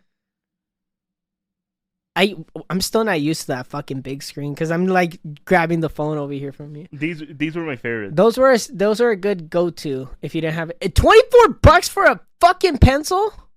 24 pack. Oh, okay. Okay, yeah. Those are a good go-to. What are those? Bic? Yeah, so these are like the starter ones. Yeah, everybody. Oh, those ones too. I prefer those over the other ones. You guys remember the big pencils where it was like black and then they had the colored like, what the fuck do you call those? The goes on your shirt. The thing that clips onto your shirt, the colored clip-ons, and then the opposite of that, where they were colored and they were plastic, and then they had like the white clip-ons. I spelled pencils wrong. But these ones, is this the one you're talking about? Yeah, you did spell pencil. Yeah, I fucking hate those ones. Porncers? What? That's It's what I wrote. Papermate. No. Look at. Oh, porns. Damn, you're so used to typing in porn. it's Papermate pencils, the ones that look like actual pencils. Those are stupid, and those erasers suck. Those pink erasers, I hate. They were good. I hate pink erasers. My hate favorite 'em. erasers are the white ones. The big Yeah, ones. those are the good ones. Those are rubber erasers. Yeah. Fucking those. They could get rid of anything. I wish I could use that on my fucking dating history and just start fresh. Those things could erase anything. Like I had a hickey on my skin once. I fucking erased that shit. I literally did. I just burned off all the skin. Oh. Did you ever do that? Did you ever put like eraser like on your hand like that and fucking burn holes? No, I used to. You were normal. Yeah. I mean, did you ever play quarters? Or Yeah. no? Is it knuckles or quarters? Well, it's the same thing. It's just it depends what kind of ghetto you are. I played it once. I never played it again. Well, no. It's called quarters. Knuckles is when you hit each other. You hit each other's knuckles. I played knuckles a bit, but I only played quarters once because that hurt. Remember King of the Hill? Which one was what was King of the Hill? Remember those like Ramada things in the middle school we had, and when all the guys we used to push each other off. Oh yeah, that was dangerous. Yeah, that was really dangerous. I was the king of that. I was a king. Who the fuck could push you? We all weighed like 6 pounds. No, remember that big kid Jerry? No, no, you don't. I don't remember anybody from middle school. It's hard. It's hard talking to you when it comes to people. It's hard. That's a dead topic. Next topic. Like I was talking to somebody recently, and they kept bringing up people from the past, and I was like, I don't remember this person at all. You know, like when I was talking to, and then she said she went to school with us. I was like, no, you didn't. And then she's like, yeah, I hung out with so and so and so and so. I was like, I'd never seen you before in my life. I have a terrible memory with people. You have a terrible memory in general. No, I'm good at remembering some shit. No, just shit that doesn't matter. No, like random history facts. No, you remember that shit.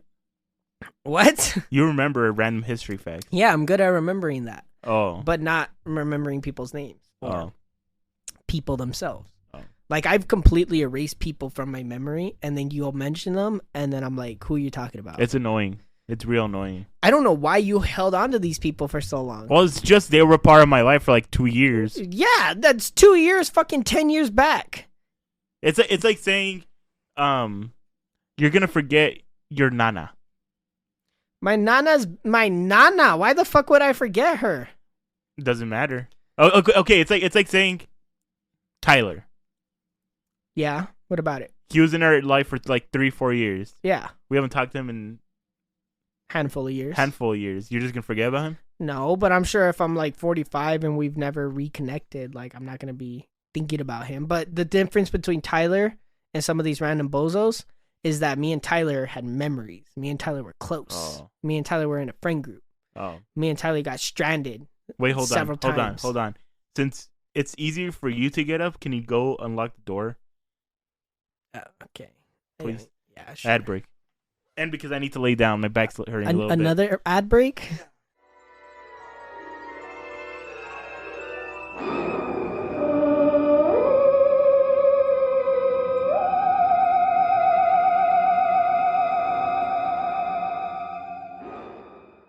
What? Why? Why? No. Cause you can buy your own ticket. It's not a date. You invited me out, motherfucker. So? No. How did she say it?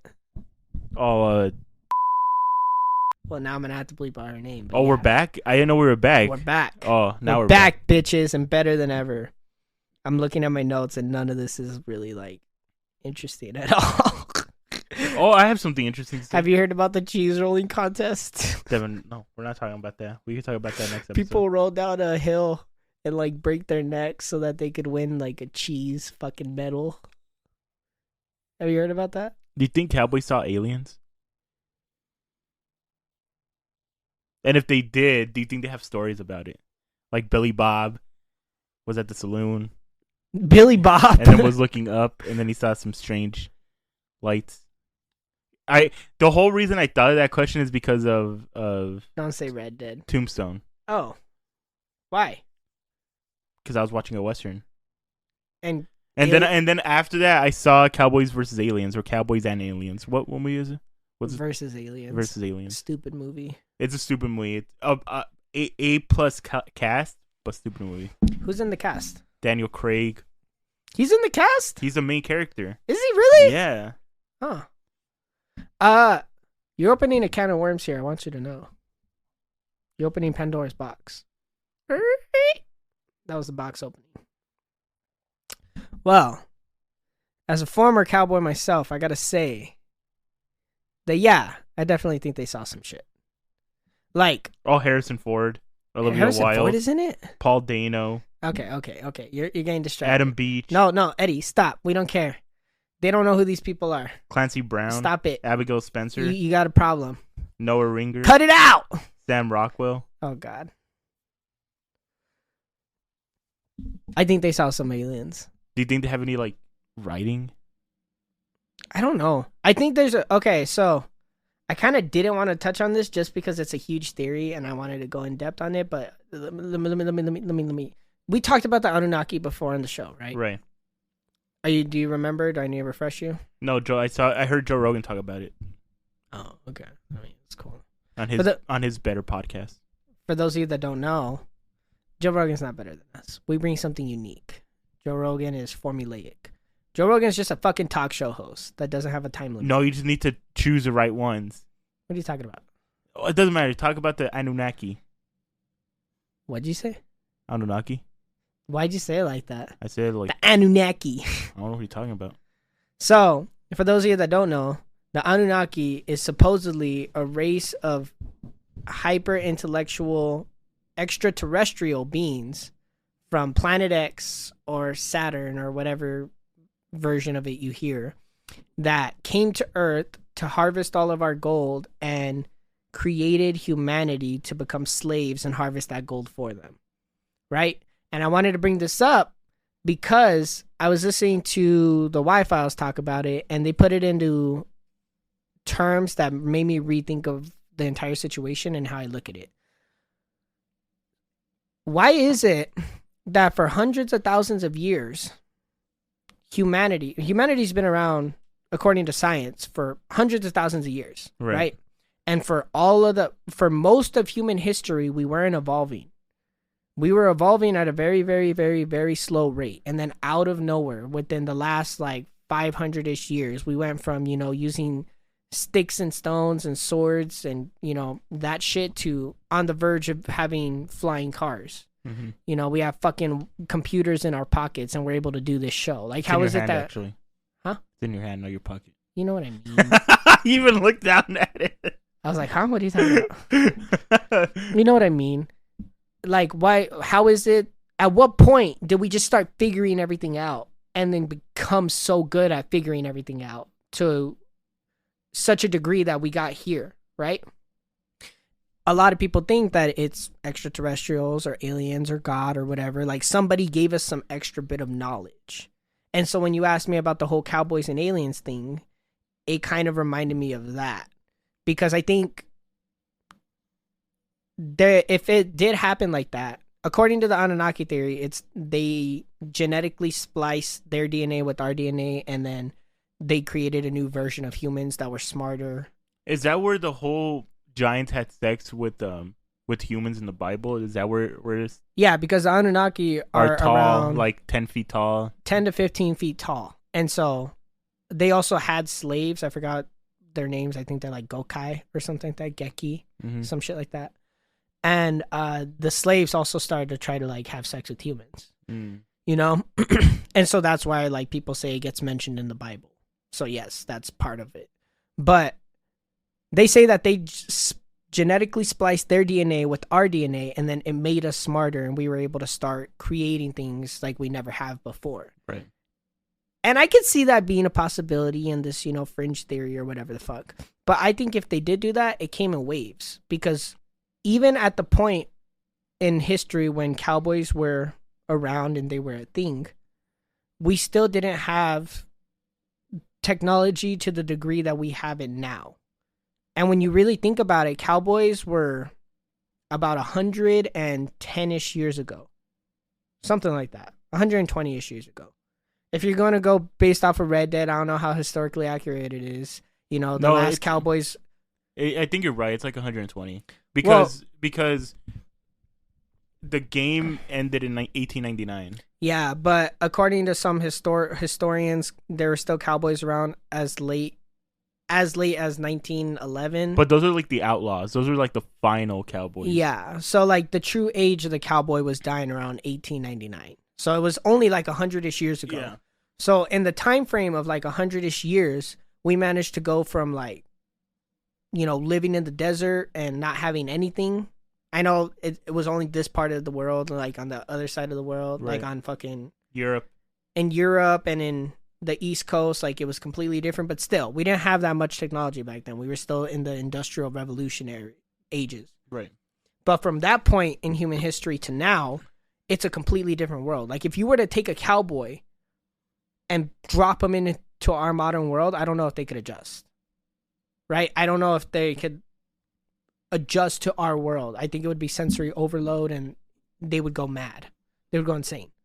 So I think if we take bits and pieces of the Anunnaki story where aliens or extraterrestrials genetically splice their DNA with us, it happened in stages. And I could see one of the last stages being around the time of the Cowboys, because it was shortly after that time where we started to advance as a civilization, you know, as a species worldwide, like all at the same time, which is weird when you think about it too, because in the past, when civilizations were coming and going and popping up and then dying out, they were all completely independent of each other. They were all very unique, and then they all happened at different rates and paces, and they all stayed around for different amounts of years, right?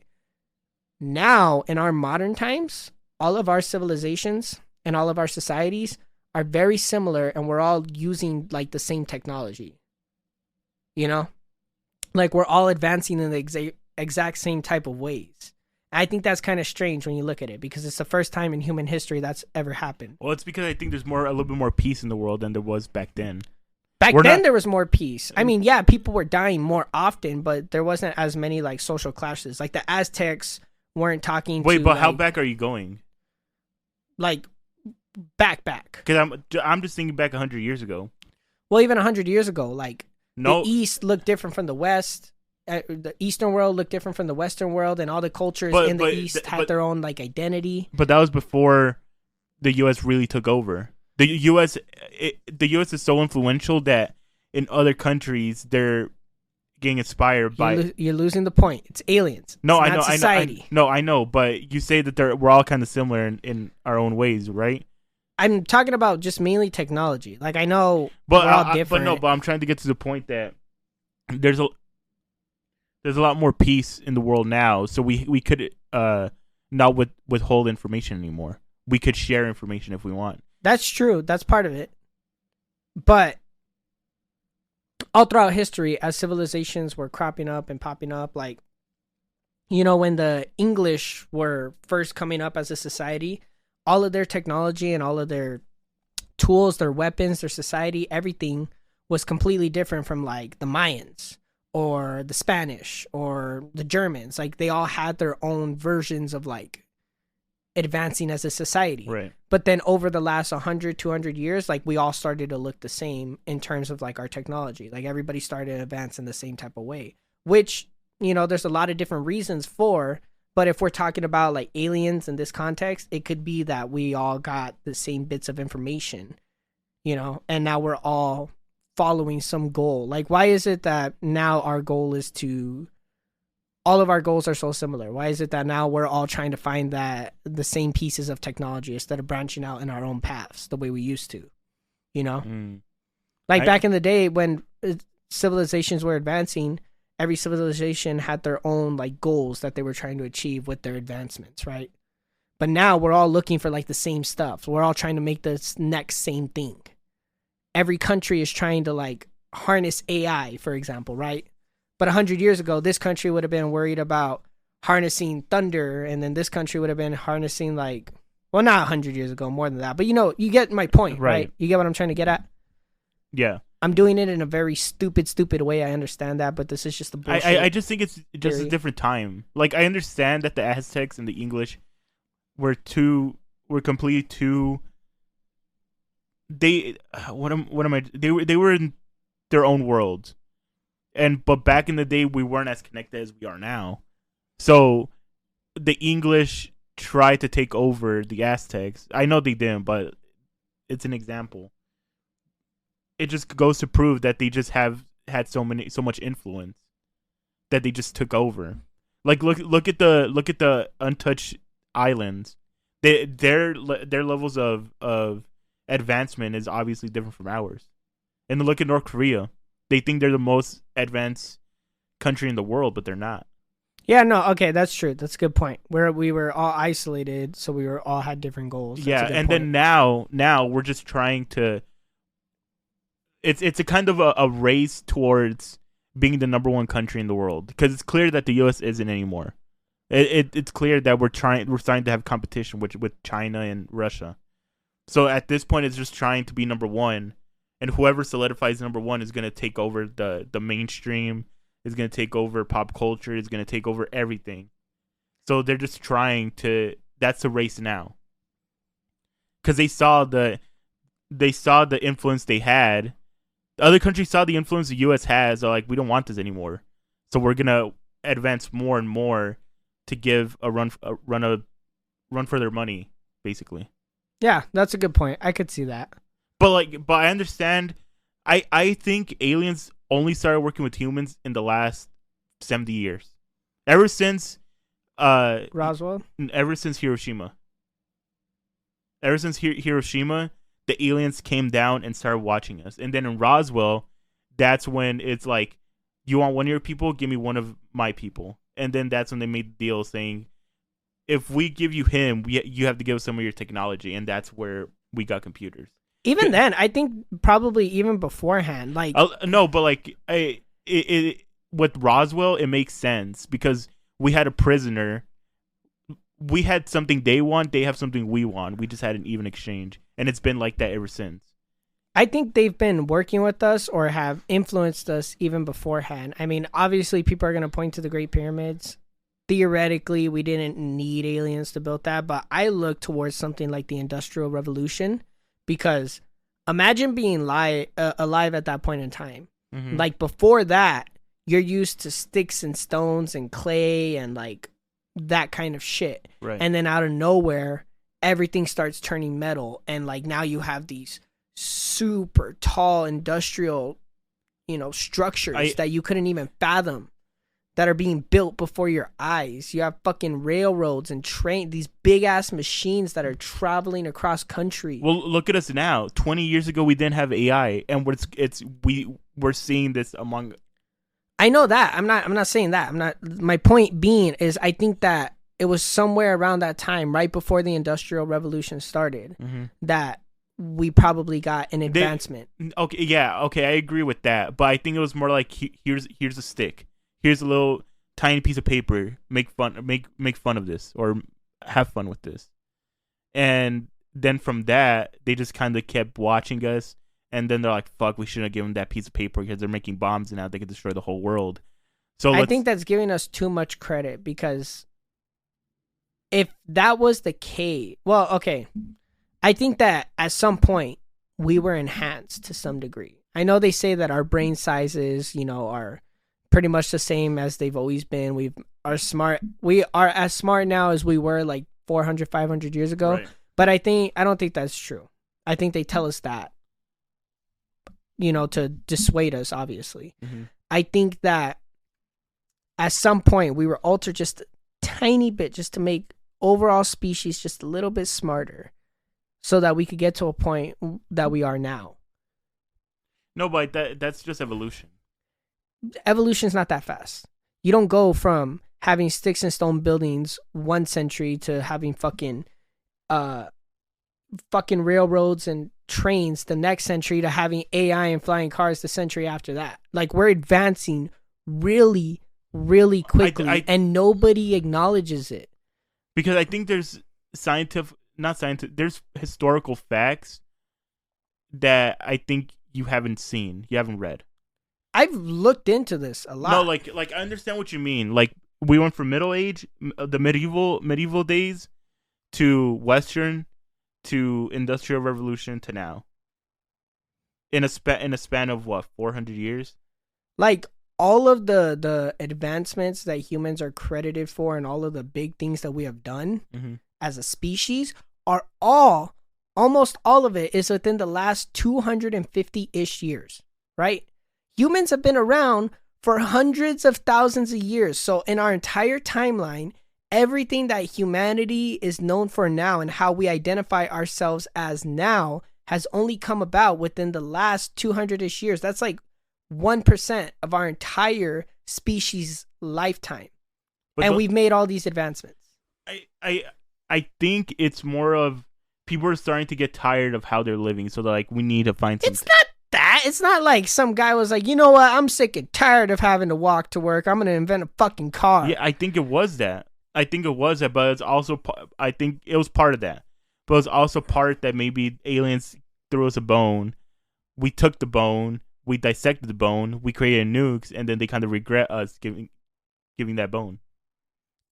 Yeah, I could see them giving that to us. Because I feel like they're not that in tone with us. They're just watching us from afar. And when Roswell happened, they didn't have no leverage. So they needed to give us technology. They could have given us technology, sure. But the hard part of that for me to believe is the fact that we were able to understand it and master it in such a short period of time. They probably showed us. You know, because they would literally have to be showing us. But even then, like, if you got a fucking cowboy, right, and you brought him into our world, he's never seen a phone before, and you're trying to show him how to use a phone, he's not going to pick it up right away. He probably wouldn't even pick it up in a week. You know, he would be fearful of it, if anything. Like, it would take a very, very, very long time, even if they're showing us, is what I'm saying. Unless we had something that predetermined us to understand it a little bit better. There was something in us that helped us understand it a little bit better. Like, they modified our brain just a tiny little bit, just a smidge. And I know they say that we're as smart as we were 300, 400 years ago. But I don't think that's truly the case. Because if you read writings and works from back then, like, you can see glimpses of it. But their worldview was also so, like, primitive. If they were on the level of consciousness and intellect that we were now, I'm sure they would have started making these advancements well before us. And it's probably because of how their worldview was that they were able to do some of those things that we couldn't, because now we can't imagine. Like, we have two different brain structures. Like, they thought of doing shit like this, and we started doing shit like this. They thought of building super big cathedrals and taking hundreds of years to build it, and we thought of building phones. Like, our brains were wired differently. I don't think we were on the same. I think we're slightly smarter than everybody in the past, going back like 400 years. I think that's obvious. It's obvious that we're way smarter than people from 200 years ago, 300 years ago. Because like, I read Don Quixote, which is credited as like the first novel ever, right? Really long novel. And it's funny. All of the jokes still land 400, 500 years later, or however old it is. I think it's like 300. But reading it kind of gave me a perspective of like the author's worldview at the time. And I could tell like he's smart and he's very intellectual, but like people now, I would say an average person now could probably compare to that guy. Maybe I'm giving us too much credit. I don't fucking know. No, I think there's something innately in us that differs from our predecessors. Definitely. We're more programmed to be depressed and to not be smart and to not be creative, because back in the day they had nobody controlling them. They were free. They could invent whatever they want. And then you started getting laws and you started getting all this other stuff that oppress people to not do that anymore, to not be creative. We're not creative anymore. We're not creative in that sense. Also, I should address the point that people are going to say like, well, you're trying to figure out something from nothing. Of course, it's going to take you a long time. I understand that. For anybody that's listening and thinking that, like, these people didn't have any guides to go off of. They had to literally figure out everything for themselves. I understand that. But we figured out a majority of what we know very recently. Hundreds of years recently. Like 2 people ago recently. Well, I think it's also that history has lied to us. Like, the timelines aren't... For sure, history has lied to us about our timelines. But if we're just taking it at face value, even, right? And even if we're not, but we're taking it at face value. At some point within the last 300-ish years, something changed in humans, and we went from primitive species that were able to build small, wonderful structures to a species that was able to travel to space and now understands the cosmos to a better degree than I ever think it's before. more, instead of it being 300 years ago, I think it was the past 70 years, like I told you. I can't see it being the past 70 years. Because Because at what point, how did they go from stone structures, cobblestone, limestone, clay structures, to fucking the Industrial Revolution in a matter of like 2 decades? How did that happen? You don't instantly go, let's forge giant pieces of metal, build machines, and start building other machines to power those machines. Like, that is great. Like steampunk, that whole vibe of steampunk. I think you're just you're either overthinking or you're thinking too much into it. Most people discredit the Industrial Revolution and don't even think about it, but that was a big turning point in human history. Yes. And how did we get there? Yes, but who did it first? What do you mean, who did it first? Was it the U.S. who did it first? It's the United Kingdom. Okay, how do you know? It originated. That the Industrial Revolution started in the United Kingdom. No, the but United States wasn't even established at that point. Yeah, it was. No, it wasn't. The Industrial It was Revolution. barely the United States were still under the United Kingdom when the Industrial Revolution was Industrial beginning. Revolution happened in like the 1800s. Yeah, it happened in the 1800s. And the United States hadn't been fully established at that point. Yeah, it has. No. Wait, when did the U.S. became... Oh, yeah, it had become the U.S. But the Industrial Revolution started in England. It doesn't matter. It's because they like I said, I think people got so fed up that they're like, we need to find something else. Oh, that rock could save us. Oh, what's this thing called? Iron? Oh, let's use this. Well, they knew what iron was. No, but you know what I mean. They just kept experimenting. But it's just like, it's crazy to me when I sit back and I think about it. Because when I picture the Industrial Revolution, I picture all the factories, the warehouses, the fucking machines they were building, the giant ass fucking like burners they were creating. So the Industrial Revolution lasted 100 years. When did it start? 1760. Oh, it started earlier. 1760? Mm-hmm. Wow. I could have swore it started in the 1800s. My history is getting all fucked up. And then the second Industrial Revolution was 1870 through 1914. That's probably what I'm thinking of. The second one. Because I remember it being like the 1890s. So I guess the first one is when they were starting to like perfect forging metal into like guns and stuff like that. But even still. The Industrial Revolution was the transition from creating goods by hand to using machines. Like I said, I think you just have to read more into it. I've read into it. But even mastering that craft over the period of like 100 years and then advancing it to a degree we can't even fathom anymore. And no, I think we can. We're just too lazy to. What do you mean too lazy? Like, too lazy to understand it? No, too lazy to do it. Because it takes time. It takes time. We perfected a more efficient way of doing it. That's not my point is like we're overlooking it. No, I don't think we're overlooking it. I think I guess we're overlooking it because people mainly look at the last 70 years, like I said. With this technology and the computers. Yeah, even still, like this, like what we're doing right now, we couldn't do 100 years ago. Yeah, we can. Yeah, we could. It's called we radio. would have had to have a radio station. We would have to go based off of radio waves, and there is a whole different thing. But the way we're doing it now, wouldn't have existed 100 years ago. Yeah. And I think this technology, I think it's thanks to You don't need to tap the mic. sorry. This technology, I think, is thanks to aliens. This- The Industrial Revolution, I think that was more human nature. With some alien, like, elements. I don't know. I could see aliens being a part of both. I could see aliens I could advancing us to industrial revolution, and then shortly after we started to get a handle of that, Yeah. then they started showing us other technology. Yeah. I don't know. This is all kind of mind-boggling. How long have we been going? An hour 54, but we also had it running for like 10 minutes before we started. Really? In only hour 54? I feel like we went by longer. Yeah, Should we keep going? we could keep going Okay. a little bit longer. Have you heard that the Sphinx was part of an older civilization? Yeah, Because Actually, it's older than the pyramids, right? it is. Yeah, it's been dated to be older than the pyramids. It's also got water erosion that predates the pyramid. No, the pyramids and the Sphinx are actually older than ancient Egypt.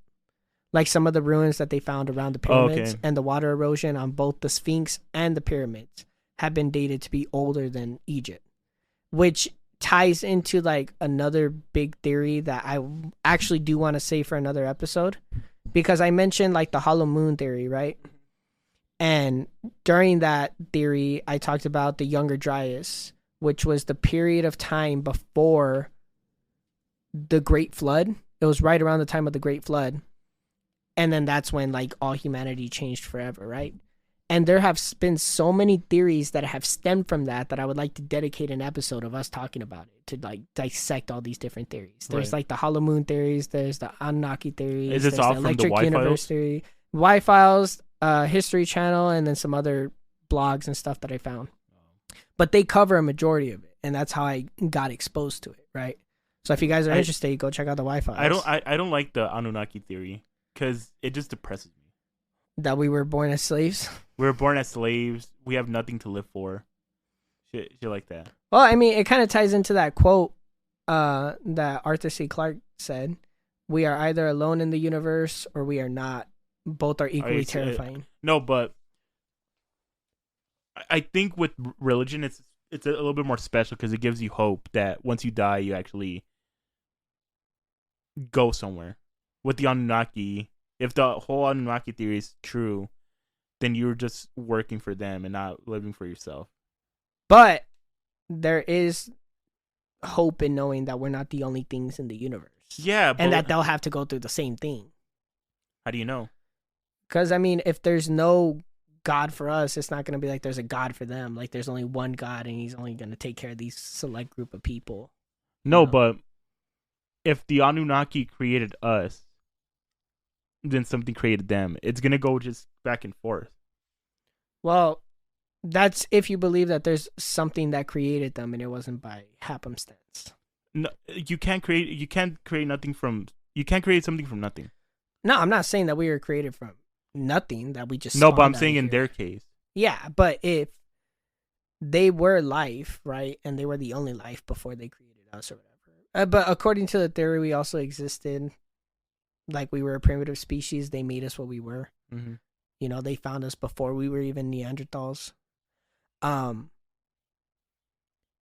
If they were the only species, just like how we believe ourselves to be now, it was purely by circumstance that they happened to exist, that they were created in the first place. And then they had the technical prowess and intellect to create other species, or at least enhance other species. With that quote, if it's either it's us or it's not nobody, does that count? Does the multiverse count in that quote?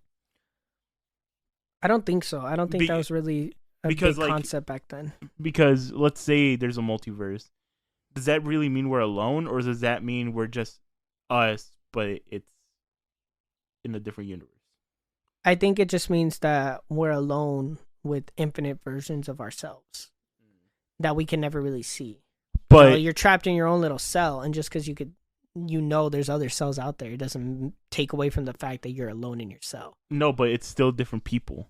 Like the Eddie in another universe is gonna have a different personality from me, and then so on and so forth. So it's technically different people that have. No, he would still be you. He would just be a different version of you.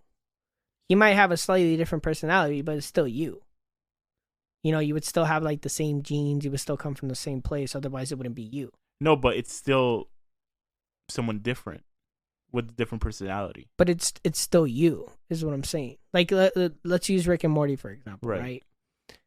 Even though, like, there's evil Morty and regular Morty or this Morty or that Morty, they're all still Morty in the show. They all kind of originated from, like, the same place. And even though they vary, they're all still Morty. They might act slightly different from each other, but they're all Mortys. You know? And even though this might be, like, actual emo Eddie, he's still Eddie. He's still that universe's Eddie. Eddie 2, 3, 6, 4, 5, whatever, because, you know. Yeah. But it's still you. It's just a different version of you. It's a version that you could become yourself in this universe. You're just not. You know? It's that whole thing of like, I think, therefore I am. You know? You are what you make yourself. If you believe that you're this version of yourself, then you are that version of yourself because you're thinking of it. Kind of like Schrodinger's box. Once you open it, once you open the box, whatever you find inside is then reality because you've seen it, you've witnessed it, you're observing it. You know? So once you identify yourself as something, then that's what you are. Those other versions of you just chose to identify themselves as that thing. I know, but to me, it's still different people. And I'm sure the Eddie in the other universe would say the same thing. Yeah, no. Well, maybe. And then I would look at both of you and I'm like, you just said the same fucking thing. How are you not the same fucking person? It's probably the way they think. If they think differently, then they're a completely different person. Even though that they might have the same DNA, the same everything, it's still a different person because they're thinking the different way. I kind of get what you're saying. Yeah. But even if they are slightly different people or different versions of us, you're still alone. Because even if they are out there, even if the multiverse is an actual we're just thing, alone in this universe. We're alone in this universe. And they might be alone in their universe because there's no way for us to ever contact each other. Or interact with each other. And if there was, you know, then I'm sure we would have seen evidence of it by now. Or it's just being withheld. Maybe, but that's a kind of power I don't think any country has right now. Like, it would have shown itself already at some point, just kind of like time travel, right? When I think it already has, thanks to that Mandela effect theory. But that could also just be from like you Misremembering. switching universes and then misremembering facts because people are stupid. Yeah, but I could say that there's been evidence of like it should have been this. I remember this way, and then it turned into that way, and people are showing it this way. You could just say it's Photoshop, it's AI. You could say anything. And that's what sucks about that whole thing is because now we're living in an age where we can prove it more than ever, but we also can't because everything's fake. Yeah, everything's fake. You know, people could just generate what they remember, which is crazy to me. Yeah. But, okay, back to the question of, you know, if we're alone in the universe or we're not, which one do you think is more terrifying?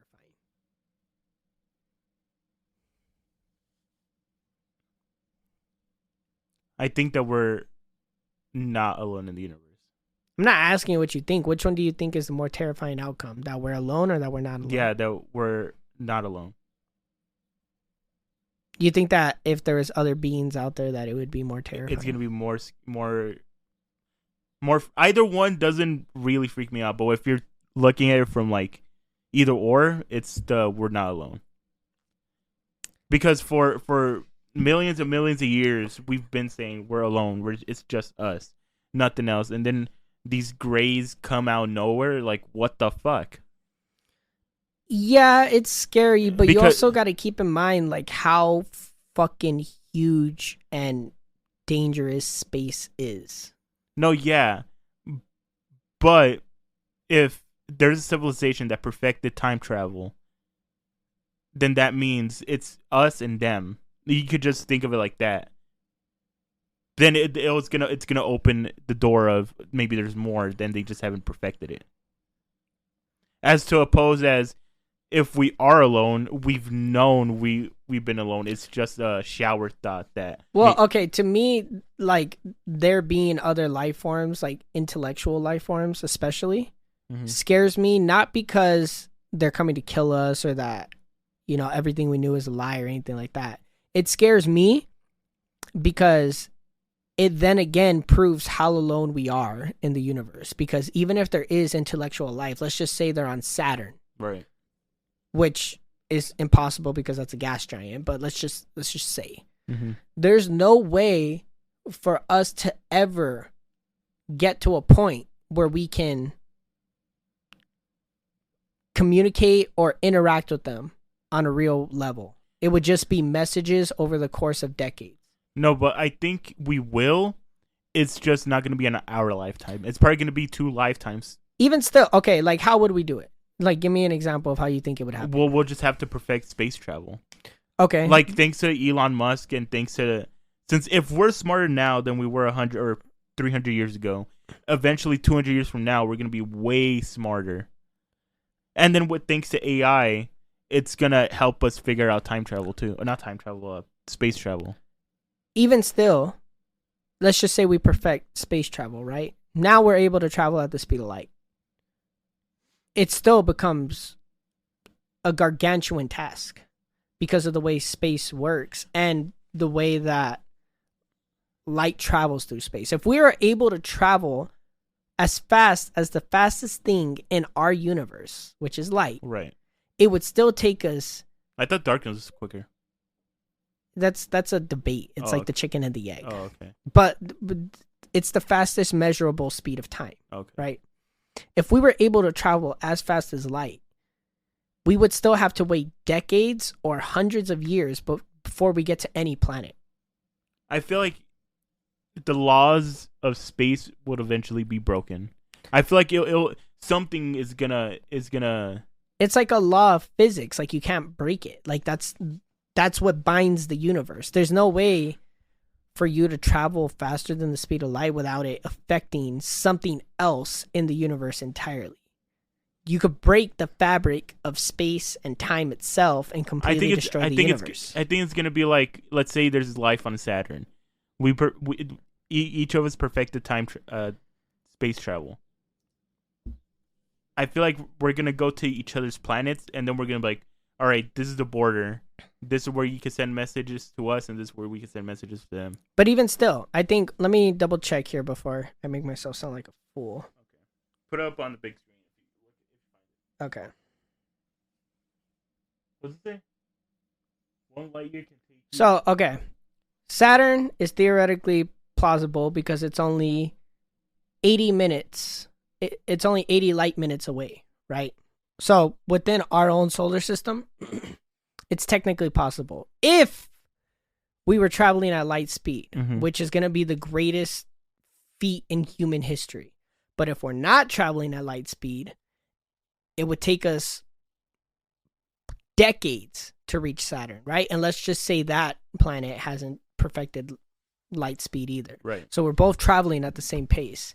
We would need to send people knowing that once they leave Earth and once they leave Saturn and they eventually meet up, everybody that they know on their planets is going to die, and it's going to be like 200, 300 years later when they actually return because of the way that time fluctuates in space. Right. So if there's advanced civilizations and alien life out there and we were able to make contact with them, or we attempted to make contact with them, it fucks everything up at the same time. Like we go and we make contact with this alien race, and then when you get back, it's a completely different world. Now there's new people in charge. You know, serpents took over, the fucking penguins actually invaded, and now it's a penguin planet and all humans are dead. Right. Something happened in that time frame. Just for you to go and relay one message.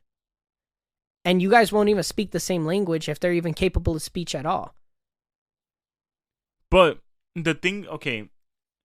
There's too many things that come with trying to contact another species. And then there's also the, act of traveling through space. But if, I don't know if this is a stupid question. Why didn't those rules apply to when we land on the moon? The moon is like a stone's throw away. It's 136 million miles or Mars. something. Like, let's say we send a person to Mars. That would apply if they went to Mars and then they came back. No, but the time would be different. No, but they send a rover to Mars. Yeah. And it's taking pictures right now, and like, I think it just disconnected from you. Yeah. It's sending pictures right now. In 2 months, we're gonna get those pictures, but still the same world from when it left. You know but like, you gotta keep in mind like how close Mars and the moon are to Earth versus something like Saturn. They are like within our backyard. Like if you want to put it in perspective like that, right? Mm-hmm. Let's just say this hat over here is the Earth. This mic, or not even that, this can of soda right here, that's the moon. This mic is Mars. Saturn, in this space, figuratively speaking, would be that banner by your door. That's how far it is. And I would have to move this mic a little bit closer to the hat. And even that doesn't really give you a perspective of it. Like the distance between our planets is so misconstrued based off of what they showed us in school. Our solar system is fucking huge. And it would take you a very, very, very long time to get to like Saturn or Jupiter with the technology that we have now. So when do you know you're out of the Milky Way? Oh my God, the Milky Way? Like once you're out of our galaxy, how would you know? Our galaxy? Okay, what are you asking me? Okay. Because there's solar systems. Because if space is infinite, right? Yeah. And there's different, let's say there's different universes. Yeah.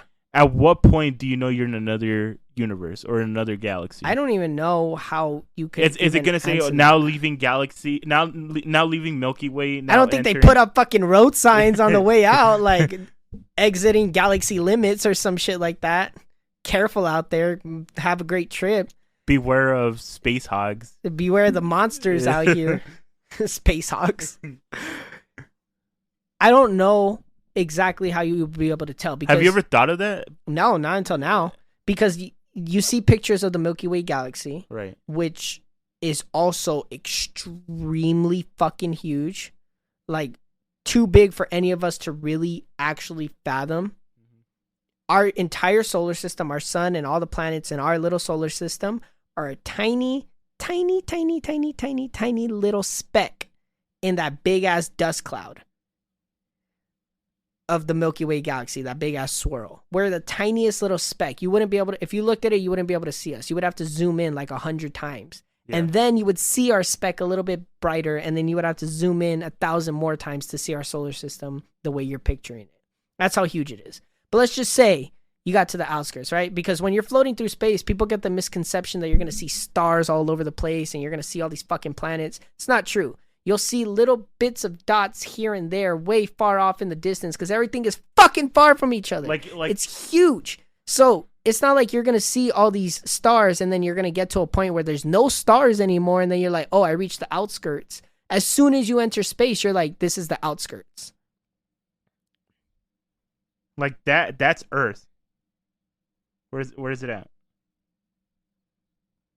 Oh. Why is it not clicking? I guess it's like somewhere right there. And that's Earth.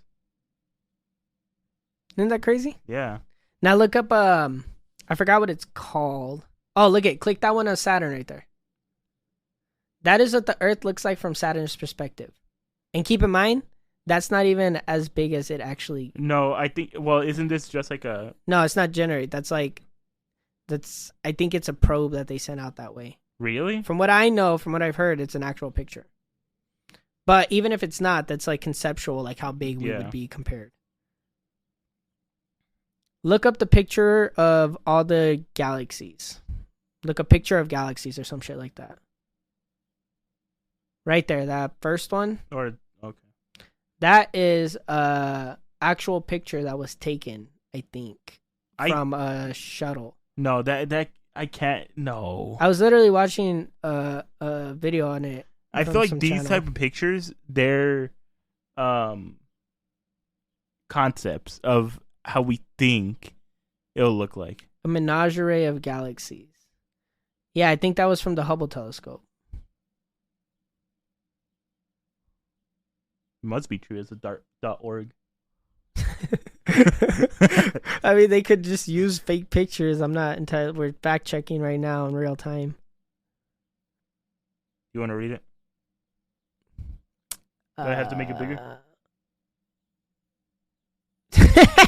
Too big. Too big. Is that good? Yeah, okay, it's a picture. This packed ESA Hubble picture of the week showcases the galaxy cluster ACO 295. You forgot the S. Oh, ACO S295, as well as a jostling crowd of background galaxies and foreground stars. Galaxies of all shapes and sizes populate this image, ranging from stately spirals to fuzzy ellipticals. Is it ellipticals? Ellipticals, yeah. Ellipticals. As well as a range of sizes. This galactic menagerie boasts the range of orientations with spiral galaxies such as the one at the center.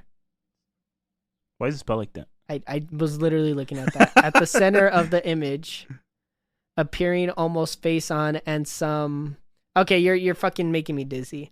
So from what I can gather, yeah, it's a real image. Okay. But that right there, every single one of those dots, every single dot that you see in the picture when you look up a menagerie of galaxies is its own galaxy.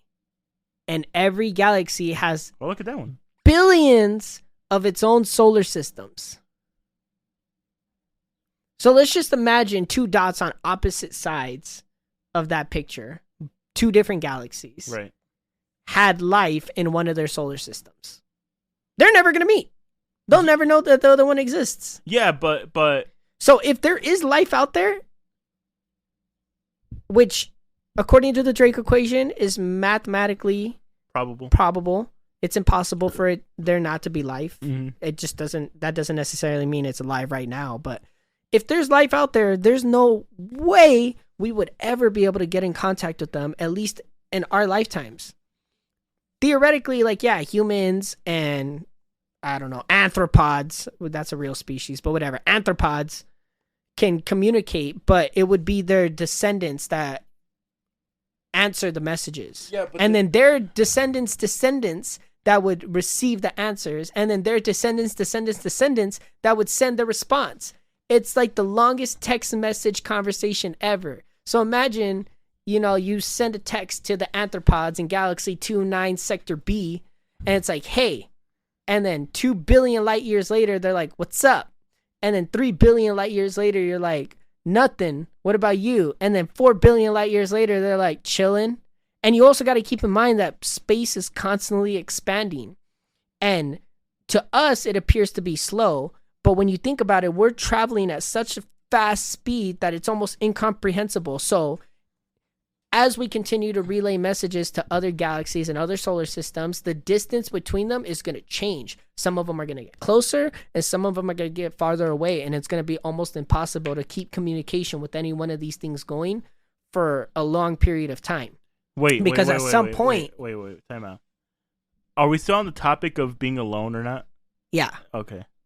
Because at some point, it's going to be impossible to, like, relay messages to a civilization.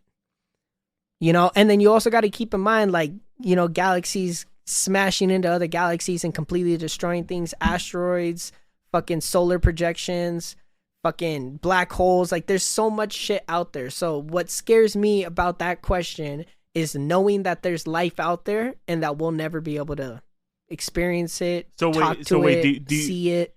So you're on the same boat as me when I say there's... But to you, it's scary because it's like, it's a culture shock. It's a world shock. It's like, oh my God, there's things out here. To me, I know there's things out here. Theoretically. What scares me is that if it ever gets proven to be true, knowing that we'll never be able to communicate with them. Well, we probably can. Because they say that there's studies that eventually humans are going to live up to like 200 years. Eventually. Eventually. But even then, space travel is space travel and space time is so much more farther than like 200 years. You know, that's nothing. That's a fucking second in space. But when did we get that picture of the? I believe, if I remember correctly, that was sometime in the 80s. Oh, but that's what, 40 years. Yeah, what about it? So if a picture like that went at the end of our, okay, where did that picture get taken? You're asking me specifics that I don't have, man. We read the same article 2 seconds ago. Okay, I saw the image in a documentary I was watching about space, and they didn't touch on it. They just touched upon like the image itself, and they were going into details about it. Is that gonna pick? They didn't. No, they didn't give me the specifics. They didn't say this was taken by Josh Peck. Yeah. At 6:30 a.m. and it took us 70 years to get this picture back. They didn't tell me that. I don't know. They need to answer those type of questions. Most people don't care about that. They care about the concept of it. Oh, whatever. The concept. Well, what time are we at? 2 hours and 20 minutes. Should we start winding down a little bit? We could start winding down because I don't want to have an existential crisis right now. Well, we're gonna go watch the Civil War. That's a different existential crisis. Oh. We're gonna go watch that movie we talked about like 4 months ago. How long ago was it?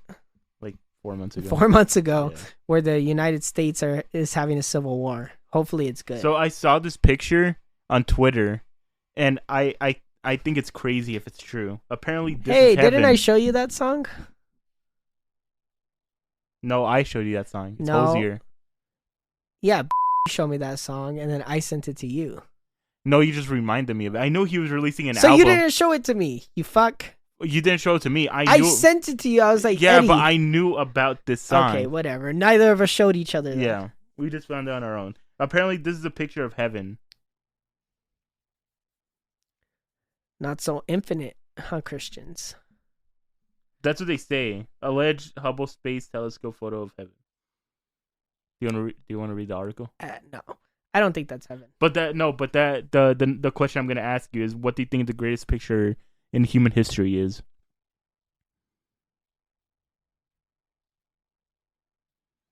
The greatest picture, like singular picture, do paintings count? I'm guessing they don't, right? No. A picture that captured the moment. It was a big Reddit post. Let me see if I can find a Reddit. Okay. I'll think about this. Let me see. Damn, I'm glad we went on for 2.5 hours. Yeah, this turned into a really good conversation. Yeah. I don't know how we got here. It literally flowed here. I remember coming back from the break and asking you if I was funny, and the next thing you know, I woke up and I'm here. Didn't we talk about Kendrick at some point during this episode? Yeah, we did. And then we talked about porn stars. We talked about porn stars, Kendrick, music. I think we mentioned like Drake at some point. I don't know, man. I feel like I lost a lot of time. Like I just woke up from a nap. I want to say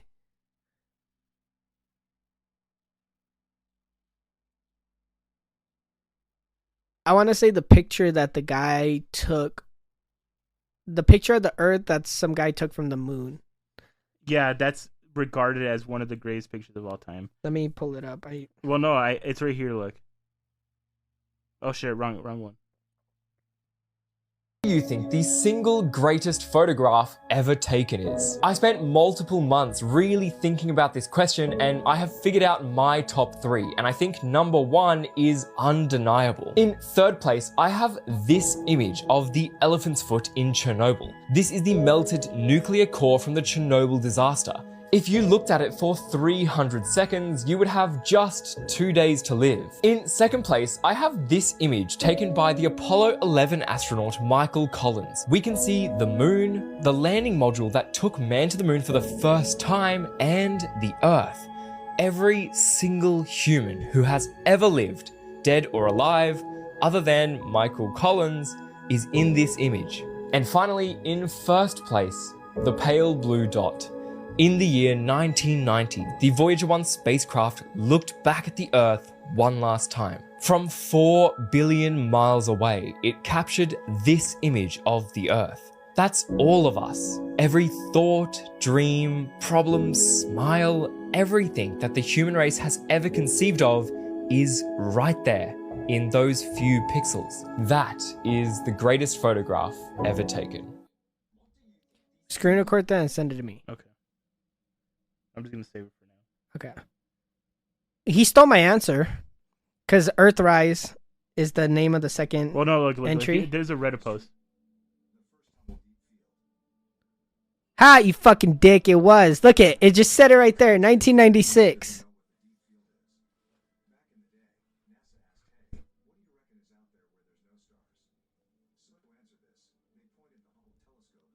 No, this is not the video I saw. You're gonna have to screen record that one too. Keep in mind, every TikTok you show me, you gotta screen record and send it to me. What do you think is the single greatest photograph in history? This one makes my heart race every time. A pickup truck flees from the Can you see the pyroclastic pictures? flows spewing from the Mount Pinatubo volcano in the Philippines. Daredevils play tennis in sky. Looks so unbelievable that it seems photoshopped, but it isn't, which makes it more badass. The photo of Bruce McCandless floating untethered in space. Prepare to meet thy God. A bomb disposal expert walks to defuse a potential explosive device in Northern Ireland, 1970. My vote would go to the burning monk. Well, I saw these. All right, let me save it. I saw these TikToks, and I think I shouldn't have disconnected, but I think the greatest picture of all time.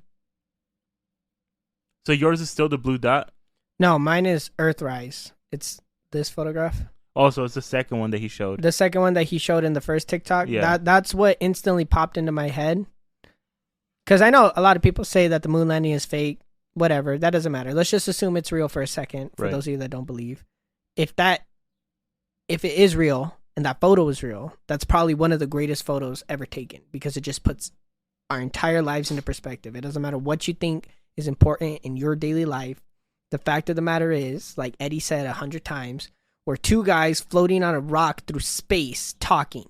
Mm-hmm. And we can never truly forget that.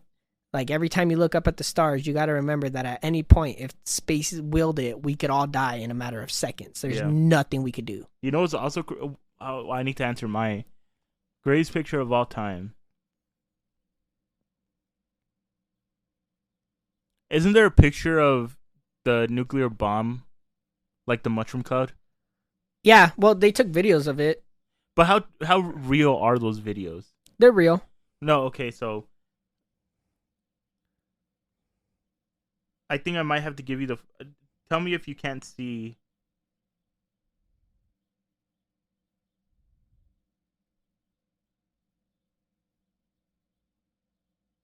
All right.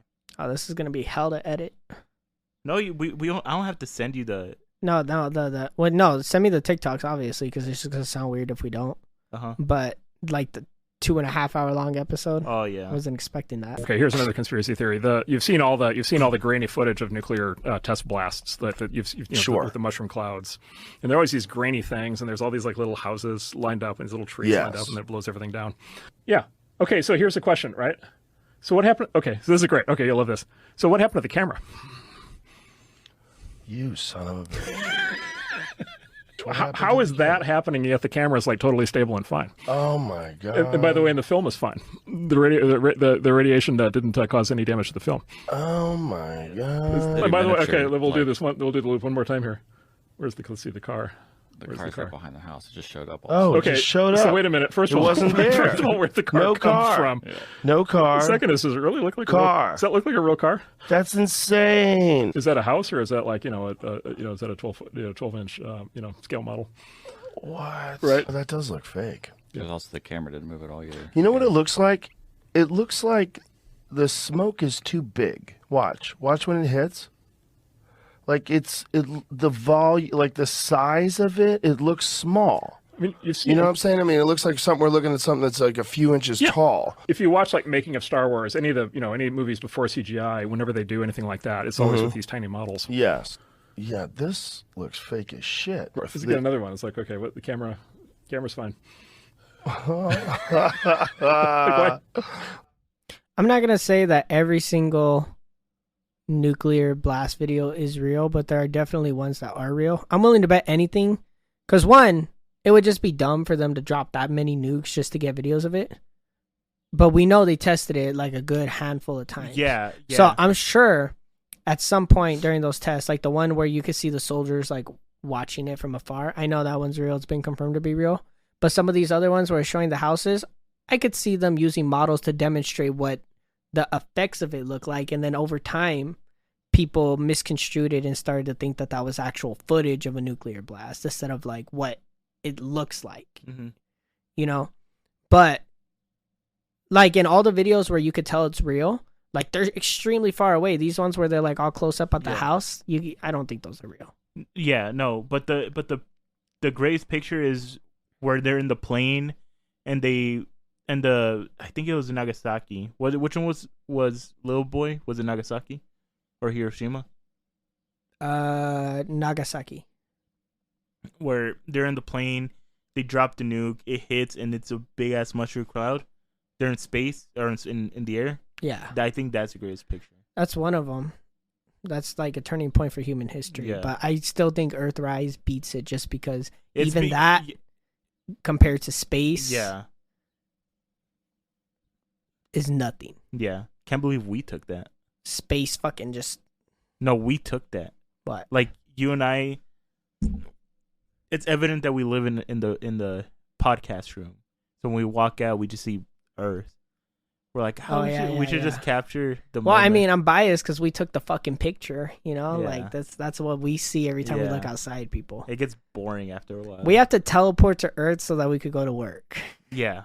It gets boring after. It gets too mundane. This is a good way to end out the show because I was talking about, you know, how space could kill us at any time. And I figure you're not going to play the Outer Wilds, right? Mm-hmm.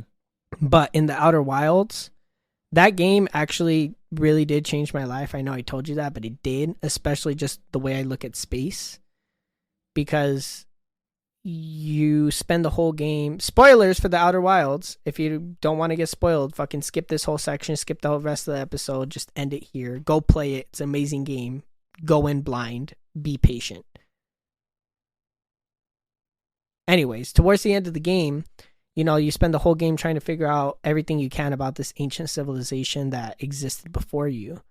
And then you get to the end of the game and then you figure out that this ancient civilization, for as advanced as they were, and they were able to travel through time and, you know, create portals into like different dimensions even, they all died out because a meteor came into their solar system carrying a chemical that they had never seen before. That wasn't even on their, you know, their periodic table.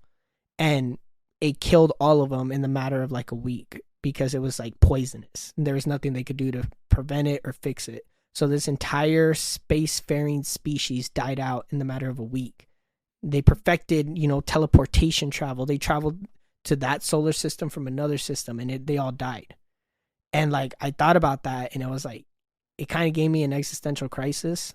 And then when you actually beat the game, you completely destroy the universe, right? And your character dies. But what I really appreciated was at the end of the credits, because then you kill the universe and then it restarts the universe. The sun blows up, it turns into a black hole, and the universe restarts. And then at the end of the credits, it says 14.8 billion years later.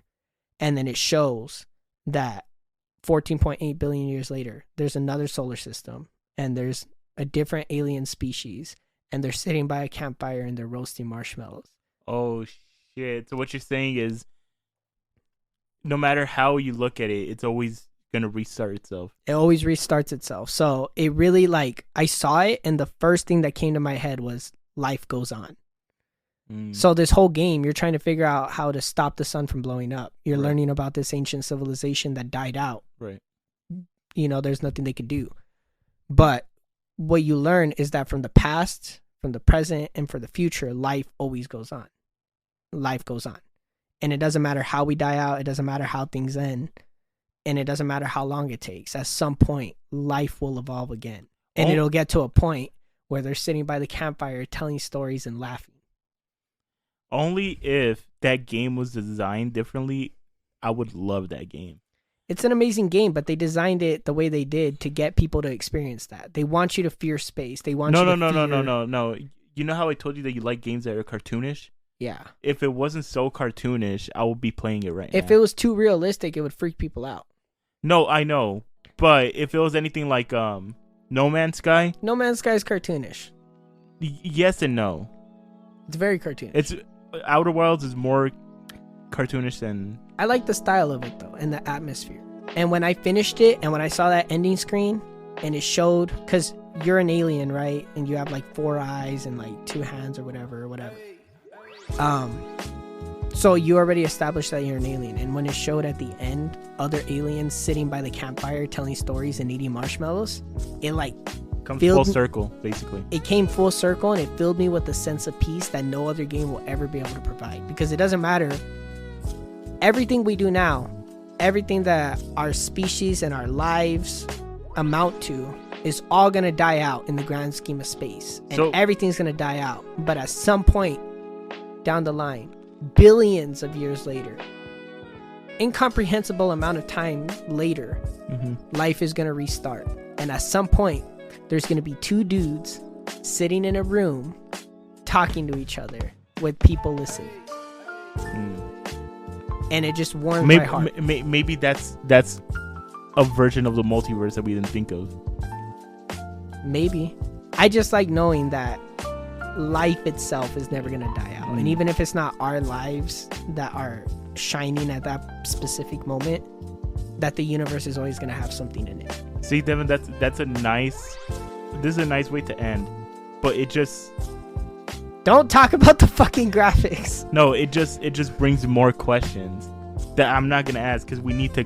No, we'll end it. You could ask me after the fact. Okay. I don't want to. I just want to get. I'm thinking of the pizza right now. I want the popcorn. Let's go have an existential crisis, bud. I think it's time to end this. Yeah. Go press the space bar.